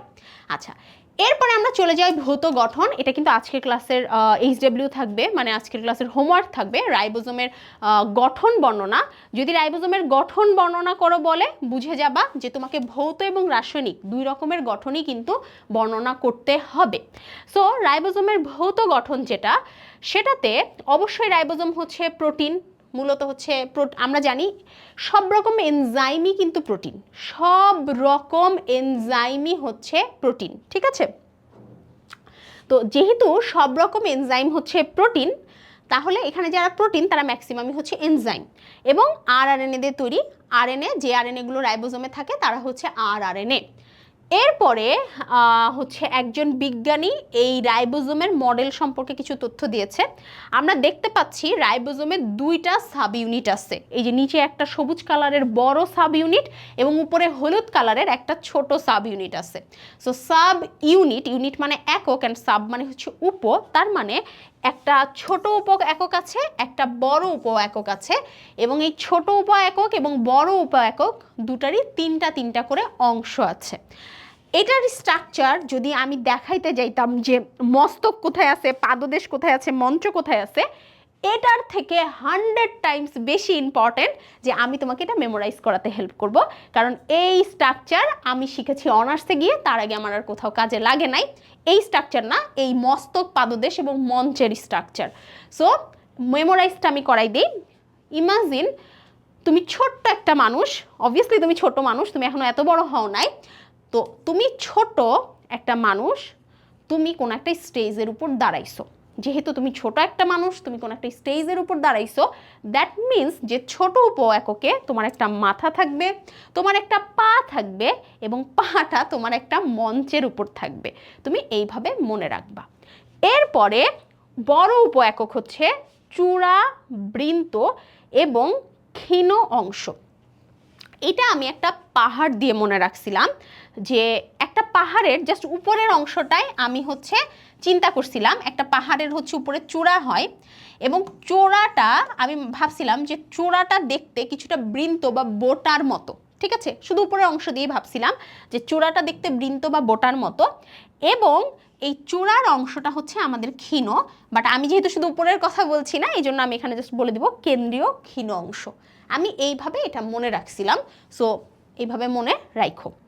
এরপরে চলে আসতেছে এই যে রাইবোজোম, এই রাইবোজোমের এটা কিন্তু আমাদের হচ্ছে লার্জ সাব ইউনিট অ্যান্ড এটা হচ্ছে স্মল সাব ইউনিট, মানে বড় সাব ইউনিট, এটা ছোট সাব ইউনিট। এই বড় সাব ইউনিটে আমাদের হচ্ছে সাব ইউনিটগুলো তো পৃথক থাকে, এটা আমরা জানছি, বাট এই সাব ইউনিটে আমরা হচ্ছে 4টা স্থান লক্ষ্য করতে পারি। সেটা হচ্ছে এ পি ই। আমাদের এই টার্মগুলো জানা লাগবে। আমরা যখন ট্রান্সলেশন পড়ব তখন কিন্তু আমি তোমাদেরকে এই কথাটা রেফারেন্স দিব, যে মনে আছে আমরা রাইবোজোম পড়ার সময় এইরকম হচ্ছে রাইবোজোমের বিভিন্ন পার্ট বাই পার্ট পড়ছিলাম। সো সেটা কি, সেটা হচ্ছে এ পি এবং ই। ডানে খেয়াল করো, এ পি এবং ই। আর এই মাঝখানে, যেমন তুমি আগের ছবিতেও খেয়াল করলে দেখবা, দুইটা সাব ইউনিটের মাঝখানে এমআরএনএ এবং টিআরএনএ অবস্থান করতে পারে। এখানে লেখা আছে সেটা যে সম্ভাব্য অবস্থান দেখানো হয়েছে। তাহলে যেহেতু এটা দুইটা সাব ইউনিটের মাঝে আছে, সেজন্য এই চিত্রটাতে পার্টিকুলারলি এটা দেখা যাচ্ছে না। তো এ কি, এ যেই জায়গাটা সেটাকে আমরা বলতেছি, মানে সেটা ফুল ফর্ম হচ্ছে অ্যামিনো অ্যাসাইল বা অ্যামাইনো অ্যাসাইল প্রান্ত। পি স্থান, এটা হচ্ছে পেপটিডাইল সাইট, মানে পেপটিডাইল প্রান্ত বলতে পারি বা সাইট বলতে পারি। ই স্থান হচ্ছে এক্সিট স্থান বা এক্সিট পোর্শন, যেটা হচ্ছে নির্গমন স্থান। এবং এমআরএনএ সংযুক্তি স্থান, আমরা তো এমআরএনএ সংযুক্তি স্থানটা দেখতেছি ছবিতে, যে এখানে যেটা এমআরএনএ বসতে পারে সেই সংযুক্তি স্থানটাই হচ্ছে এমআরএনএ সংযুক্তি স্থান। এই স্থানগুলো আমরা মানে কাজে কখন লাগবে এটা আমরা ট্রান্সলেশন পড়ার সময় জানবো, কারণ ট্রান্সলেশন হচ্ছে প্রোটিন তৈরির একটা পদ্ধতি এবং আমরা জানি রাইবোজোমে প্রোটিন তৈরি হয়, এবং সেই কথাটাই এই স্লাইডটাতে লেখা আছে। তোমরা গঠন লেখার ক্ষেত্রে এই স্লাইডটা স্কিপ করতে পারো, এটা লেখা, এই পোর্শনটা লেখার দরকার নাই। যেহেতু গঠন পরীক্ষায় আসছে, তোমাকে অবশ্যই কিন্তু ভৌত গঠনের পাশাপাশি রাসায়নিক গঠন লিখতে হবে, কারণ পার্টিকুলারলি ভৌত গঠনের কথা বলে নাই। তো আমরা জানি দুই রকমের রাইবোজোম আছে, একটা 70S রাইবোজোম যেটা আদি কোষে পাওয়া যায়, এবং একটা 80S রাইবোজোম যেটা প্রকৃত কোষে পাওয়া যায়। সো আদি কোষে যে রাইবোজোমটা পাওয়া যায় সেই রাইবোজোমে দুই রকমের জিনিস থাকে, প্রতিটা রাইবোজোমে দুই রকমের জিনিস থাকে, একটা হচ্ছে আরএনএ এবং একটা হচ্ছে প্রোটিন। তো এখানে 52 প্রকারের প্রোটিন এবং এখানে 80 প্রকারের প্রোটিন থাকে, যেহেতু এটা বেশি, সব কিছু এখানে বেশি হবে। আর এটা হচ্ছে 23, 16, 5, ওইটা 28, 18, 5.8 এবং 5, 4টা আছে। হ্যাঁ, আচ্ছা, আমরা এখন এস সম্পর্কে জানবো। এস হচ্ছে মনে করো আপাতত রাইবোজোমের একটা ইউনিট, আমি এস সম্পর্কে একটু পরেই বলবো। এবং এখানে আরএনএর ব্যাপার স্যাপার যেহেতু আছে, তার মানে অবশ্যই এখানে আরএনএজ, যে কোনো একটা এনজাইমের নামের সাথে, মানে যে কোনো একটা কিছু নামের সাথে এইচ লাগালে সেটা এনজাইম হয়। সো আরএনএইচ এনজাইম থাকে এবং সেটা হচ্ছে 2 থেকে 3 ধরনের। এছাড়াও ধাতব আয়ন অল্প পরিমাণে থাকবে, সেই ধাতব আয়নগুলোর নাম লেখা আছে। আমরা ডাইরেক্ট চলে যাই 70S এবং 80S রাইবোজোমের যে ব্যাপারটা আছে সেটার এসটা কি সেটা আমরা বুঝি। একটু আগেই তোমাদেরকে আমি হচ্ছে ভেদবার্গ একক, একটু আগেই তোমাদেরকে আমি সেন্ট্রিফিউজ একক সম্পর্কে, মানে সেন্ট্রিফিউজ যন্ত্রটা সম্পর্কে বলেছি। তো এবার তোমরা যদি এই লাইনটা পড়ো তাহলে বুঝতে পারবা যে কোনো একটা বস্তুকে সেন্ট্রিফিউজ করলে, অর্থাৎ সেন্ট্রিফিউজ যন্ত্রের মধ্য দিয়ে, মানে সেন্ট্রিফিউজ যন্ত্রে একটা টেস্ট টিউবের মধ্যে মনে করো আমি রাইবোজোমকে নিয়ে জোরে জোরে জোরে জোরে আমি এটা ঘুরাইছি, যদি আমি এই ঘটনাটা পার্টিকুলারলি করতে পারি, তার ভর এবং আকৃতি ভেদে ভিন্ন ভিন্ন বস্তুকণা ভিন্ন ভিন্ন হারে তলায় জমা হবে। অর্থাৎ এটা যে জমা হবে, যেরকম তোমরা রক্ত পড়ার সময়ও জানবা যে এই যে 3 টাইপের যে ব্লাড কণিকা আছে, সবচেয়ে বেশি ভর যে সে নিচে, তার থেকে একটু কম ভর যে সে উপরে, তার থেকে সবচেয়ে কম ভর যে সে তার উপরে, এবং উপরে হচ্ছে পানিটা জমা হয়। একইভাবে এখানেও ভর এবং আকৃতির উপর ডিপেন্ড করে রাইবোজোমের যে সাব ইউনিটগুলো আছে সেগুলো হচ্ছে নিচ থেকে উপরে লেয়ার করে করে জমা হতে থাকে, এবং বিভিন্ন ভর সম্পন্ন বস্তুর এটা অধক্ষেপণের হবে, অধক্ষেপণের হারকে এস দিয়ে প্রকাশ করা হয়। এখন অনেকে জিজ্ঞেস করতে পারবো অধক্ষেপণ কি? অধক্ষেপণ হচ্ছে ইংলিশ টার্মটা প্রিসিপিটেশন। আমরা মনে করো যে একটা পানি আর বালির মিশ্রণ নাড়া দিছি, আমরা জানি যে বালিটা নিচে পড়ে যাবে, এই যে বালিটা পানির নিচে যে পড়ে গেছে সেইটাই হচ্ছে কি বলো, সেইটাই হচ্ছে প্রিসিপিটেশন। ঠিক আছে, আচ্ছা, ওকে, এটা বুঝতে পারছি আমরা, ডান। এরপরে আচ্ছা এখানে আরও অনেক কিছু বোঝা আছে, আমি আগে বলে নিই। তো এই যে নিচে যে অধক্ষেপিত হলো, মানে নিচে যে তলানি পড়লো, একদম সহজ বাংলায় নিচে তলানি পড়া, সেটাকে আমরা অধক্ষেপণ বলি। তাহলে যখন একটা সেন্ট্রিফিউজ মেশিনে একটা রাইবোজোমকে ঘোরানো হয়, তখন রাইবোজোমের সাব ইউনিটগুলো এইভাবে জমা হতে থাকে। এই সাব ইউনিট জমা হওয়ার যে একক, যেরকম ভরকে আমরা গ্রাম আকারে প্রকাশ করি, একইভাবে এখানে এই জিনিসটাকে আমরা হচ্ছে ভেদবার্গ, একটু খেয়াল করব উচ্চারণ কিন্তু ভেদবার্গ বা ভেদবার্গের নামের শুরুটা হয় কিন্তু এস দিয়ে, উচ্চারণ কিন্তু ভেদবার্গ বাট নামের শুরুটা হয় হচ্ছে এস দিয়ে। তো ভেদন হারের এটা একক, যে কি পরিমাণ কিভাবে তলানিটা জমতেছে। সুইডিশ প্রাণ রসায়নবিদ থিওডোর ভেদবার্গ এর নামের প্রথম অক্ষর দিয়ে, ভেদবার্গ বাট নামের প্রথম অক্ষর এস দিয়ে এটা বোঝানো হয়। তোমরা এবার একটা মজার ব্যাপার খেয়াল করবা, 70S রাইবোজোম, এটা যদি দুইটা সাব ইউনিটে পৃথক করা হয় 30 + 50 হয়, খেয়াল করো। কিন্তু 30 আর 50 যদি যোগ করো তাহলে কিন্তু এটা 80 হয়। একইভাবে 80S রাইবোজোম, এটাকে যদি ভাগ করো তাহলে 60 + 40 হয়, কিন্তু 60 আর 40 যোগ করলে কিন্তু 100 হয়। খেয়াল করছো? তো ব্যাপারটা হচ্ছে এভাবে চিন্তা করা যাবে না যে আপু কেন দুটো যোগ করে 100 হইল তারপর আপনি 80 লিখলেন, কারণ এটার ব্যাখ্যা আমি আগেই দিয়ে দিছি, যে এই জায়গাতে এই ব্যাখ্যাটা আছে, ভর এবং আকৃতির উপর ভেদ মানে ডিপেন্ড করে ওইগুলা জমা হয়। এবং যখন এই যে সাপোজ ফর এক্সাম্পল যখন 40 এবং 60 দুইটা একসাথে হয় তখন তারা অনেক কম্প্যাক্ট হয়ে যায়। যেহেতু তারা অনেক কম্প্যাক্ট হয়ে যায়, অনেক ক্লোজ হয়ে যায়, তখন হচ্ছে ওদের ভেদন হারটা কমে আসে। ঠিক আছে, মানে ওদের ইউনিট যেটা ওটা একসাথে কমে আসে। মানে ইটস নট লাইক যে আমি 50 কেজির একটা জিনিসকে 2 টুকরা করলাম, সেটা 2 জায়গায় 25 কেজি হইতে হবে, জিনিসটা এমন নাও হতে পারে, কারণ এটা ওই কেজির হিসাব না, এটার হিসাবটাই অন্যরকম। ঠিক আছে, এটা আমি নিজে হাতে করেই দেখছি এই প্র্যাকটিক্যালটা। আচ্ছা ফাইন, এরপরে আরেকটা জায়গায় যাই। আচ্ছা, সো এখানে একটা আণবিক ওজন দেওয়া আছে, অবস্থান দেওয়া আছে। এছাড়াও 70S এবং 80S রাইবোজোম ছাড়াও 77S এবং 55S রাইবোজোম কোথায় কোথায় থাকে সেটা বলা আছে, এটা আমরা এমসিকিউর জন্য পড়ব। ফাইন, এরপরে আমাদের হচ্ছে রাইবোজোম শেষ। রাইবোজোমের কাজের অংশটা আমরা পরে দেখব, যেরকমটা আমি বললাম যে সবগুলো অঙ্গাণুর কাজ আমি পরে দেখাবো। বাট তোমরা একটু তোমাদেরকে রিক্যাপ করতে চাই। আচ্ছা হ্যাঁ, এটা বইয়ে 22% ছিল, মেবি আমার হচ্ছে টাইপে ভুল হয়েছে। ঠিক আছে, আমি এটা মেবি ওই যে 20-এর সাথে ম্যাচ করে এটা 20 হয়ে গেছে। একজন বলছিল ক্লাসে, আমি কমেন্টটা দেখছি যে শুষ্ক ওজনের এটা 22% আছে বইতে। বই ফলো করবা, ঠিক আছে, আমাকে ফলো করতে হবে না তোমার, তুমি বই ফলো করো, সমস্যা নেই, ভেরি গুড। আচ্ছা, সো এবার যেটা আমি বলতেছিলাম সেটা একটু খেয়াল করো, তোমাদের বইয়ের অবস্থাটা তোমরা দেখছো। সো আমি তোমাদেরকে এতক্ষণ যা যা পড়াইছি শুধু কাজটা বাদ দিয়ে সব কিছুই এর মধ্যে ছিল। সবচাইতে বেস্ট ভাবেই আমি তোমাদেরকে পড়াইছি, এবং তোমাদের জন্য মানে আমার ব্যাকবোন মানে ব্যাক পেইন হওয়া সত্ত্বেও আমি তোমাদের জন্য এই টপার্স ব্লুপ্রিন্টটা লিখে রেডি করছি, যেভাবে আমি তো জানি আমি কিভাবে মনে রাখি। সো আমার পক্ষে বইয়ের এইরকম একটা জিনিস দেখে সেটাকে এইভাবে মনে রাখাটা আমার জন্য অনেক ইজি, বাট আই নো যে সেটা তোমাদের জন্য ইজি না, এই কারণেই কিন্তু সেটা সুন্দর করে তোমাদেরকে লিখে দেওয়া হয়েছে। ডান। এরপরে আমরা যে জিনিসটা পড়বো সেটা হচ্ছে Golgi body, whatever you can মানে you wish you can say. So এই গোলজি বডিটা কোথায় থাকে আমরা বলি।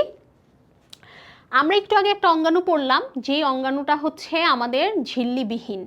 এরপর আমরা দুটো অঙ্গাণু পড়ব যেটার স্ট্রাকচার হচ্ছে একদম সিমিলার, সেটা হচ্ছে গোলজি বডি এবং এন্ডোপ্লাজমিক রেটিকুলাম।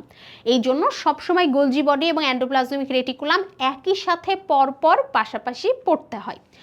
সো এই যে আমাদের গোলজি বডি, এটা হচ্ছে নিউক্লিয়াসের কাছাকাছি অবস্থিত, নিউক্লিয়াসের একদম কাছে অবস্থান করে, এবং এটা দ্বিস্তর বিশিষ্ট। এখানে গোলজি বডি বলি, এন্ডোপ্লাজমিক রেটিকুলাম বলি, এরা সবাই 2 লেয়ার বিশিষ্ট। আমরা এখানে সবগুলো অঙ্গাণু যখন পড়া হয়ে যাবে আমি তোমাদেরকে আলাদা আলাদা করে দিব যে কোন অঙ্গাণুগুলো পার্টিকুলারলি দ্বিস্তর বিশিষ্ট মানে 2 লেয়ারের, কোন অঙ্গাণুগুলো 1 লেয়ারের, এবং কোন অঙ্গাণুগুলোতে লেয়ার হচ্ছে নাই, এটা আমি আলাদা করে দিব। আচ্ছা, সো ছোট নালিকার মতো ফোসকা বা ফোক্কা এবং হচ্ছে চৌবাচ্চা বা ল্যামেলার মতো সাইটোপ্লাজমিক অঙ্গাণু। চৌবাচ্চা বা ল্যামেলা কি, উই নো যে দিস ইজ কল্ড চৌবাচ্চা, এরকম আমি তো এরকমই দেখছি, তোমরা কেমন দেখছো জানি না, আমি জীবনে যতবার চৌবাচ্চা দেখছি এরকমই দেখছি। সো এটা হচ্ছে চৌবাচ্চা।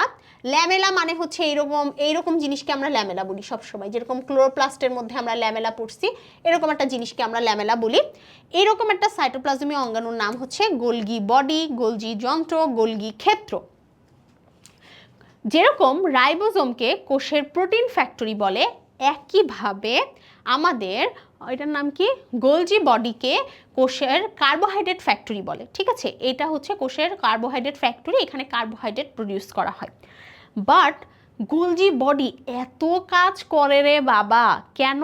কারণ সে হচ্ছে কোষের ট্রাফিক পুলিশ। ট্রাফিক পুলিশ যেই কাজটা করে, যে ট্রাফিক পুলিশ আমাদেরকে সিগন্যাল দেয় যে আমাদের কোন দিক থেকে কোন দিকে যেতে হবে, এক্স্যাক্ট এই কাজটাই আমাদের হচ্ছে গোলজি বডি করে থাকে।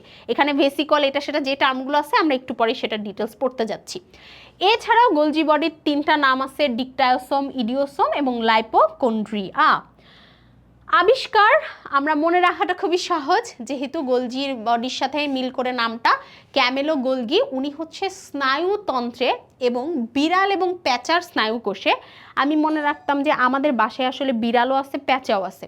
সো এটা স্নায়ু কোষে এটা দেখতে পান, এবং তার নাম অনুসারে পরবর্তীকালে এই অঙ্গাণুর নাম রাখা হয়েছে হচ্ছে গোলগি বডি। তো স্নায়ুতন্ত্রের গঠন বিষয়ক গবেষণার জন্য উনি হচ্ছে নোবেল পুরস্কার পান। তো এরপরে তো আমরা অবশ্যই ক্যামেলো গোলগির নামটা মনে রাখবো, এবং কোন কোষে, বিড়াল এবং প্যাঁচার স্নায়ু কোষে যে উনি হচ্ছে এইটা আবিষ্কার করতে পারছেন আমরা সেটাও মনে রাখবো। গোলগি যন্ত্রে ইলেকট্রন অনুবীক্ষণ গঠন সম্পর্কে ধারণা দেন এবং মসৃণ এন্ডোপ্লাজমিক রেটিকুলাম থেকে গোলজি বডির সৃষ্টি হয় এটা বলেন। এটা অতটা ইম্পর্ট্যান্ট না, ডাল্টন এবং হচ্ছে ফেলিক্স এটা গবেষণা করছেন। সো ডাল্টন এবং ফেলিক্সের গবেষণারই এটা এক্সটেন্ডেড ভার্সন, সেটা হচ্ছে গোলগি বডি এন্ডোপ্লাজমিক রেটিকুলাম থেকে উৎপন্ন হয়। এগুলো মনে রাখা নিয়ে প্যারা নেওয়ার দরকার নাই, আমি ক্লাসের লাস্টে এটা বলে দিব যে এটা কিভাবে মনে রাখতে হবে, এই মানে এতগুলো তথ্য এটা আমি বলে দিব। এটার আপুর কাছে আসছো মানে তোমাকে বায়োলজি মনে রাখা নিয়ে কখনো প্যারা খাইতে হবে না, এটা আমি তোমাকে চ্যালেঞ্জ করে বলতে পারি। আচ্ছা, আমরা অলরেডি জেনে গেছি যে এরা নিউক্লিয়াসের কাছাকাছি অবস্থান করে। এরা অবশ্যই প্রাণী কোষে থাকে কিন্তু, এবং উদ্ভিদ কোষেও থাকে, বাট প্রাণী কোষে এক জায়গায় থাকে। এবার তুমি ভাবো এটা মনে রাখবা কিভাবে। প্রাণীরা সবসময় এক জায়গায় থাকে, ঠিক আছে? তুমি খেয়াল করে দেখবা মানুষেরা কি করে, যেখানে ভিড় হয় সেখানে জমাট বাঁধে না। বাট তুমি একটা উদ্ভিদের কথা দেখো, উদ্ভিদ কি সবসময় এক জায়গায় থাকে? একটা দেওয়ালের ইটের মধ্যেও একটা উদ্ভিদ হয়। তো উদ্ভিদ যদি চিন্তা করতো যে এখানে তো ইট, এখানে তো অন্য কোনো উদ্ভিদ নাই, তাহলে কি হতো? হতো না। সো প্রাণী কোষের এক জায়গায় থাকে, বাট উদ্ভিদ কোষে ওরা যে কোনো জায়গায় যেভাবে ইচ্ছা ছড়াই ছিটায় থাকতে পারে। এইবার আমরা ভৌত গঠনে আসছি। গোলজি বডির ভৌত গঠন তিনটা ধরনের উপাদান দিয়ে তৈরি: সিস্টার্নি, ভেসিকল, ভ্যাকিউল। এরপরে আমরা যখন এন্ডোপ্লাজমিক রেটিকুলাম পড়ব আমরা সেখানেও সিস্টার্নি পাবো, সেখানেও আমরা ভ্যাকিউল পাবো, এবং সাথে আর একটা নতুন জিনিস পাবো। মানে ভেসিকল এবং ভ্যাকিউলের মধ্যে আমরা একটা জিনিস পাবো এবং আর একটা নতুন জিনিস পাবো, সেটাও আমি মনে রাখার টেকনিক ওখানে বলে দিব। তো এখানে 3টা জিনিস, সিস্টার্নি, ভেসিকল, ভ্যাকিউল। আজকে তোমরা গতকালকের ক্লাসে তোমরা অনেক অস্থির হয়ে গেছিলা, আপু ভেসিকল এবং ভ্যাকিউলের মধ্যে পার্থক্য বলেন। তোমরা আজকের ক্লাসে একদম সুন্দর করে এই দুটার পার্থক্য ক্লিয়ার হয়ে যাবা। তো আগে এই লম্বা লম্বা চৌবাচ্চার মতো, ল্যামেলার মতো, টিউবের মতো, নলের মতো যেই অংশটা, সেটা হচ্ছে চ্যাপ্টা থলে বলতেছি। কারণ থলে মানে কি বাবা? থলে মানে হচ্ছে এই যে দেখো আমার এই যে ওন্না, এটাকে যদি আমি এরকম করি এটা একটা থলে হয়ে গেল না? এখন এটা যদি এরকম লম্বা করি তাহলে এটা লম্বা থলে, ঠিক আছে? সো এই যে আমাদের এটা হচ্ছে লম্বা থলে, চ্যাপ্টা থলে, এবং হচ্ছে চৌবাচ্চা আকৃতির। কারণ ওই যে বললাম চৌবাচ্চা সবসময় এইরকম হয়, এরকম একটা জিনিসকে আমরা চৌবাচ্চা বলি এই কারণে। এইটা ট্রান্স গোলগি নেটওয়ার্ক তৈরি করে। এগুলো কিন্তু সবই সিস্টার্নির অংশ, হ্যাঁ, সিস্টার্নি এবং একবচনে সিস্টার্না। অনিয়মিত নালিকা এবং ভেসিকল সমূহকে ট্রান্স গোলগি নেটওয়ার্ক বলে। মানে সিস্টার্নির সাথে যদি আমি ভেসিকলকে একসাথে ইমাজিন করি, মানে চিন্তা করি, এগুলো হচ্ছে সিস্টার্নি। এটার সাথে যে আমাদের ভেসিকলগুলো আছে সেগুলোকে একসাথে যদি আমি চিন্তা করি তাহলে সেটাকে আমি ট্রান্স গোলগি নেটওয়ার্ক বলবো, বা TGN বলবো সংক্ষেপে, ট্রান্স গোলগি নেটওয়ার্ক। এই ট্রান্সগোলগি নেটওয়ার্কে আমরা যখন দেখতেছি সিস্টার্নিগুলো একসাথে গাদাগাদি করে অবস্থান করতেছে, এই গাদাগাদি করা এই স্তূপটাকে আমরা ডিকটায়োসোম বলবো। এই যে এরকম এরকম এই অংশটাকে আমরা ডিকটায়োসোম বলবো। এরপরের অংশটা খুবই মজার, যেহেতু আপুর কাছে আসছে এই অংশটা খুবই সুন্দর করে আপু মেমোরাইজ করাই দিবে। খেয়াল করো, একটা হচ্ছে ট্রান্স ফেজ, একটা হচ্ছে সিস ফেজ। তুমি আমাকে বলো, তোমার কাছে তোমার সিস্টার অবশ্যই আপন, তাই না? তাহলে তুমি সবসময় মনে রাখবা সিস্টার হচ্ছে তোমার আপনজন, এবং ট্রান্স যে ব্যাপারটা সেটা হচ্ছে তোমার দূরের মানুষ। তো সিস্টার যে তোমার বড় বোন, সে অবশ্যই ফ্যামিলির কেন্দ্রবিন্দু থাকে। তুমি যদি ভাই হও তাহলে এটা আরও রিয়েলাইজ করতে পারবা যে বাপ মা বলে তুই তো বাসায় থাকবি সারা জীবন, বাট তোর বোন তো বিয়ে করে চলে যাবে। তার মানে এই যে আমাদের বোন, যাকে আমরা বিয়ে করে পাঠাই দিব, তাকে আমরা বাসায় একটা এক্সট্রা কেয়ার দিচ্ছি, সে আমাদের সকলের কেন্দ্রে থাকতেছে। দ্যাট মিনস যে যেই সিস ফেজ, সে কোষের কেন্দ্রের দিকে থাকবে। ফর এক্সাম্পল, আমি যদি মনে করি যে এটা একটা কোষ, এই কোষের এটা একটা নিউক্লিয়াস, তাহলে এখানে যদি আমি চিন্তা করি যে আমি এখানে গোলজি বডি আঁকতেছি এরকম করে, যেই সিস্টার্নিগুলো কোষের কেন্দ্রের দিকে আছে, সাপোজ এই সিস্টার্নিগুলো, সেটাকে আমরা সিস ফেজ বলতেছি। এবং যেই সিস্টার্নিগুলো কোষের মানে অন্য দিকে অপোজিট দিকে আছে, যেমন খেয়াল করো এই যেখানে লেখা আছে প্লাজমা মেমব্রেন, মানে কোষ ঝিল্লির কাছে আছে, এই যে কোষ ঝিল্লির কাছে আছে, তাকে আমরা ট্রান্সফেজ বলতেছি, কারণ সে দূরে আছে, তার কাছে ইনফরমেশন ট্রান্সফার করতে আমার প্যারা হবে। হ্যাঁ, তাহলে এই অংশটুকু মানে যেটা নিউক্লিয়াসের কাছাকাছি আছে সেটাকে আমরা সিস ফেজ বলতেছি, যেটা নিউক্লিয়াস থেকে দূরে আছে সেটাকে আমরা ট্রান্সফেজ বলতেছি। এখন এই যে সিস ফেজের শেষ যে সিস্টার্নি আছে সেটা হচ্ছে সিস সিস্টার্নি। তার মানে হচ্ছে এই যে সিস সিস্টার্নি কোনটা, এইটা হচ্ছে আমার সিস সিস্টার্নি। আর যেটা প্লাজমা মেমব্রেনের কাছাকাছি আছে সেটা হচ্ছে আমার ট্রান্স সিস্টার্নি, কারণ ওগুলো তো ট্রান্সফেজের সিস্টার্নি, ট্রান্সফেজ। সো ট্রান্সফেজের সিস্টার্নিকে আমরা হচ্ছে ট্রান্স সিস্টার্নি বলি, ঠিক আছে? এবং মাঝামাঝি যে অংশগুলো আছে, মাঝের যে অংশগুলো আছে সেটাকে কি বলবো? খুবই সহজ ব্যাপার, মিডিয়াল সিস্টার্নি বলবো। মানে এটা অবভিয়াস, কমন সেন্স, মাঝে যেহেতু আছে। তাহলে দেখছো কি সুন্দর এটা মেমোরাইজ হয়ে গেছে, ডান। এরপরে আমরা যে জায়গাটাতে আসবো সেটা হচ্ছে ভ্যাকিউল এবং ভেসিকল। এখানে ভ্যাকিউল আর ভেসিকল সম্পর্কে যাই লেখা থাকুক তুমি সব বুঝে যাবা আমি যখন এই কথাগুলো বলবো। তুমি মনে রাখবা ভ্যাকিউল, তোমরা সবাই ওল খাইছো না? ওল খাইছো না? ওল কি হয়, আকারে অনেক বড় হয় না? দেখবা খেয়াল করে এত বড় ওল হয়। সো মনে রাখবা ভ্যাকিউল হচ্ছে আকারে অনেক বড়। এটা পড়া লাগবে না, উদ্ভিদ কোষে সাধারণত একটি গহ্বর থাকে, এটা লাগবে না। হ্যাঁ, সংখ্যায় অনেক, এটাও প্রয়োজন নাই, তুমি শুধু এইটুকু বোঝো ভ্যাকিউল হচ্ছে আকারে অনেক বড় এবং ভেসিকল হচ্ছে আকারে অনেক ছোট। এখন যেই জিনিসটা আকারে অনেক বড়, স্বাভাবিকভাবে সে অন্য কারোর সাথে এত সহজে মিশে যাবে না, যেহেতু সে অনেক বড় মাপের মানুষ, সে অনেক বড় সাইজের মানুষ। But on the other hand যে হচ্ছে আমাদের মানে ছোট, মানে যে হচ্ছে আমাদের আকারে ছোট, সে কিন্তু বাকিদের সাথে মিশে যেতে পারবে। এইটা জাস্ট বোঝানোর জন্য ভেসিকল এবং ভ্যাকুলের পার্থক্য, এটা কিন্তু বইতে নাই। এইবার তুমি যদি এই ছবিটা দেখো বা এই লেখাটা পড়ো, তুমি বুঝতে পারবা যে এই গোলাকার প্রান্তে অবস্থিত গোল গোল গঠন, এবং এগুলো হচ্ছে ক্ষুদ্র গহ্বরের মতো ভেসিকল, যেটা বললাম ছোট ছোট ভেসিকল, এবং এগুলো হচ্ছে এই যে ইন্টারসিস্টার্নাল। ইন্টারসিস্টার্নাল কি, কমন সেন্স খাটাবা, যারা উপক্রমণিকার ক্লাস করছো তারা জানবা ইন্টারসিস্টার্নাল কি। আমরা জানি এটা একটা সিস্টার্নি, এটা একটা সিস্টার্নি, দুটো সিস্টার্নির মাঝের যে ব্যাপার সেপার সেটা হচ্ছে ইন্টারনাল সিস্টার্নি।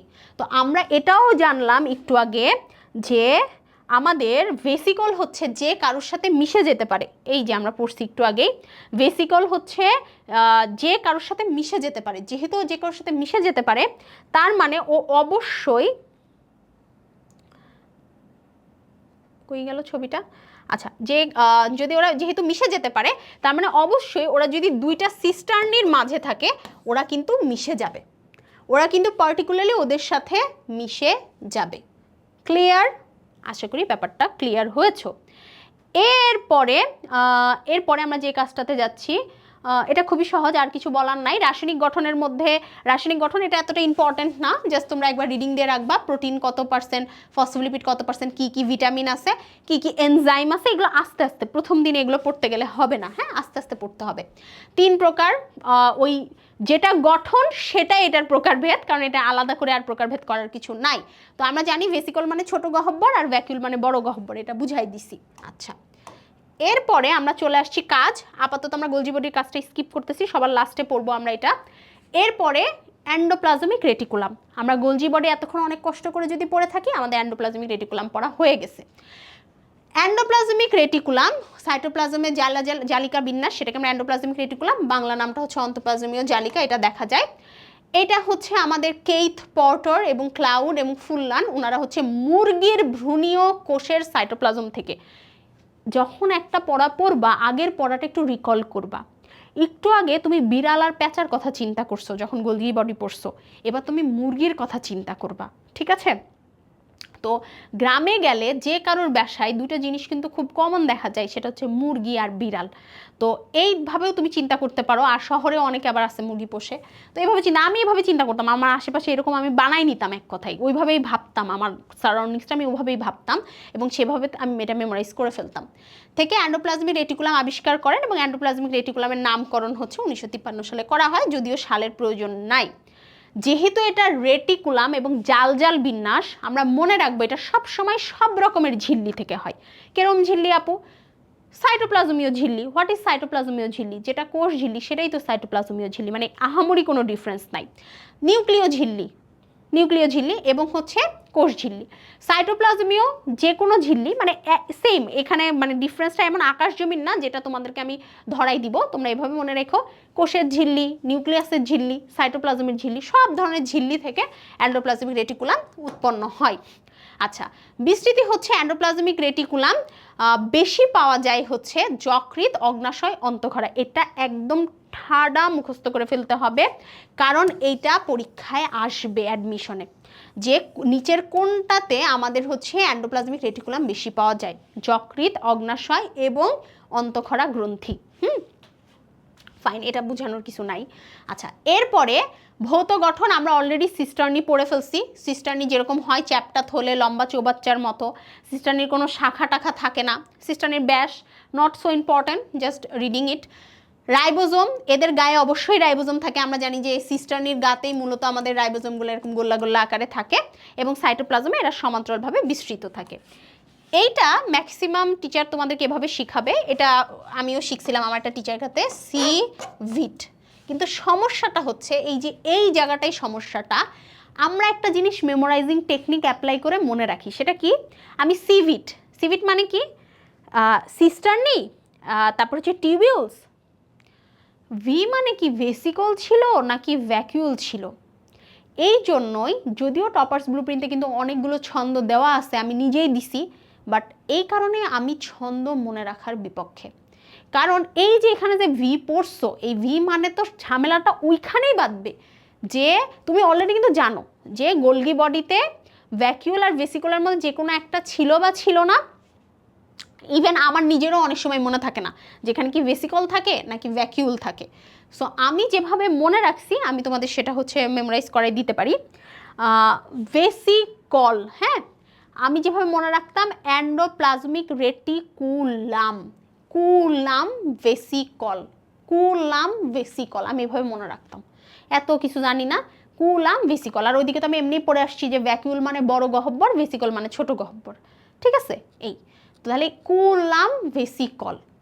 তো এই সিভিট দিয়ে যে মনে রাখবো, সিভিট খাইতে খাইতে যে আমার এন্ডোপ্লাজমিক রেটিকুলামের কথা মনে পড়বে, ভি মানে ভেসিকল না ভ্যাকুউল সেটাই তো আমি জানি না, সেটাই তো আমি বুঝি না, বুঝছো? এটাই সমস্যা। আচ্ছা, এরপরে ভেসিকল বর্তুলাকার ফোস্কার মতো, মানে গোল গোল টাইপের শেপের হয়, এটা আমরা জানি। এই যে টিউবিউল যেটা, এটাই মূলত শাখান্বিত, মানে এটাতে দেখো এই যে ডান সাইডে যে ছবি আছে দেখা যাচ্ছে, এই ছবিটা হচ্ছে শাখার মতো, মানে এই ছবিটা হচ্ছে কিছুটা এমন, এরকম কিছুটা, হ্যাঁ, এই যে এরকম হচ্ছে শাখার মতো। তারপরে 50 থেকে 190 মাইক্রোমিলি, এদের গায়ে সাধারণত রাইবোজোম মুক্ত থাকে না। আমরা জানি যে সিস্টার্নির গায়ে রাইবোজোম থাকে, সো অবভিয়াসলি টিউবিউলসের গায়ে রাইবোজোম থাকবে না। আবার সেম রাসায়নিক গঠন এত আলাদা করে পড়ার কিছু নাই, অ্যাজ রাসায়নিক গঠনটা হচ্ছে খুবই মানে খুবই সিম্পল থিং। এখানে একটা কথা বলেছে, অমসৃণ এন্ডোপ্লাজমিক রেটিকুলামের গায়ে ক্ষুদ্র ক্ষুদ্র বিচ্ছিন্ন অংশকে মাইক্রোসোম বলে।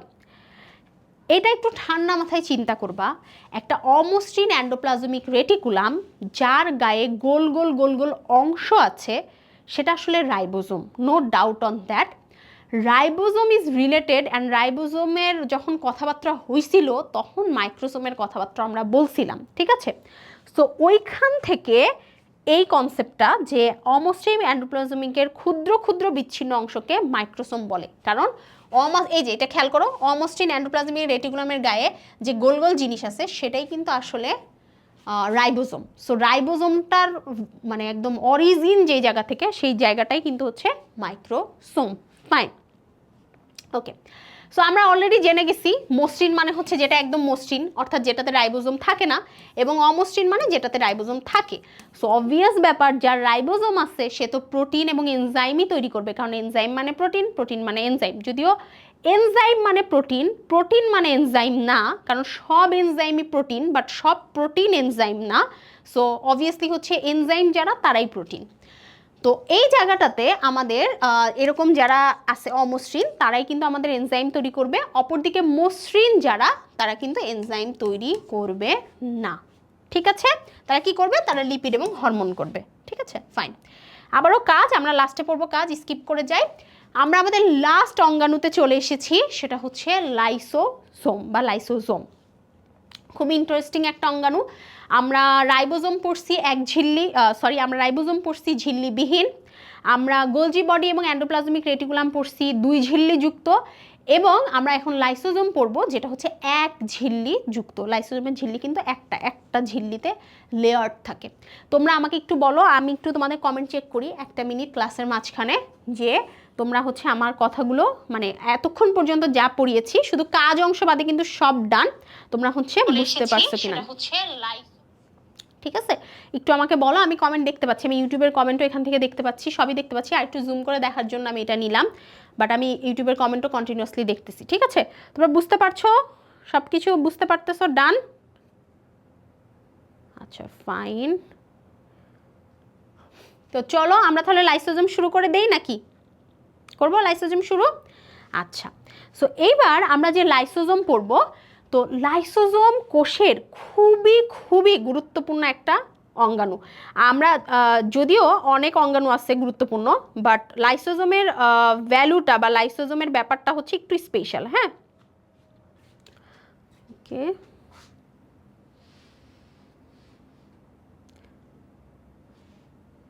আচ্ছা ফাইন,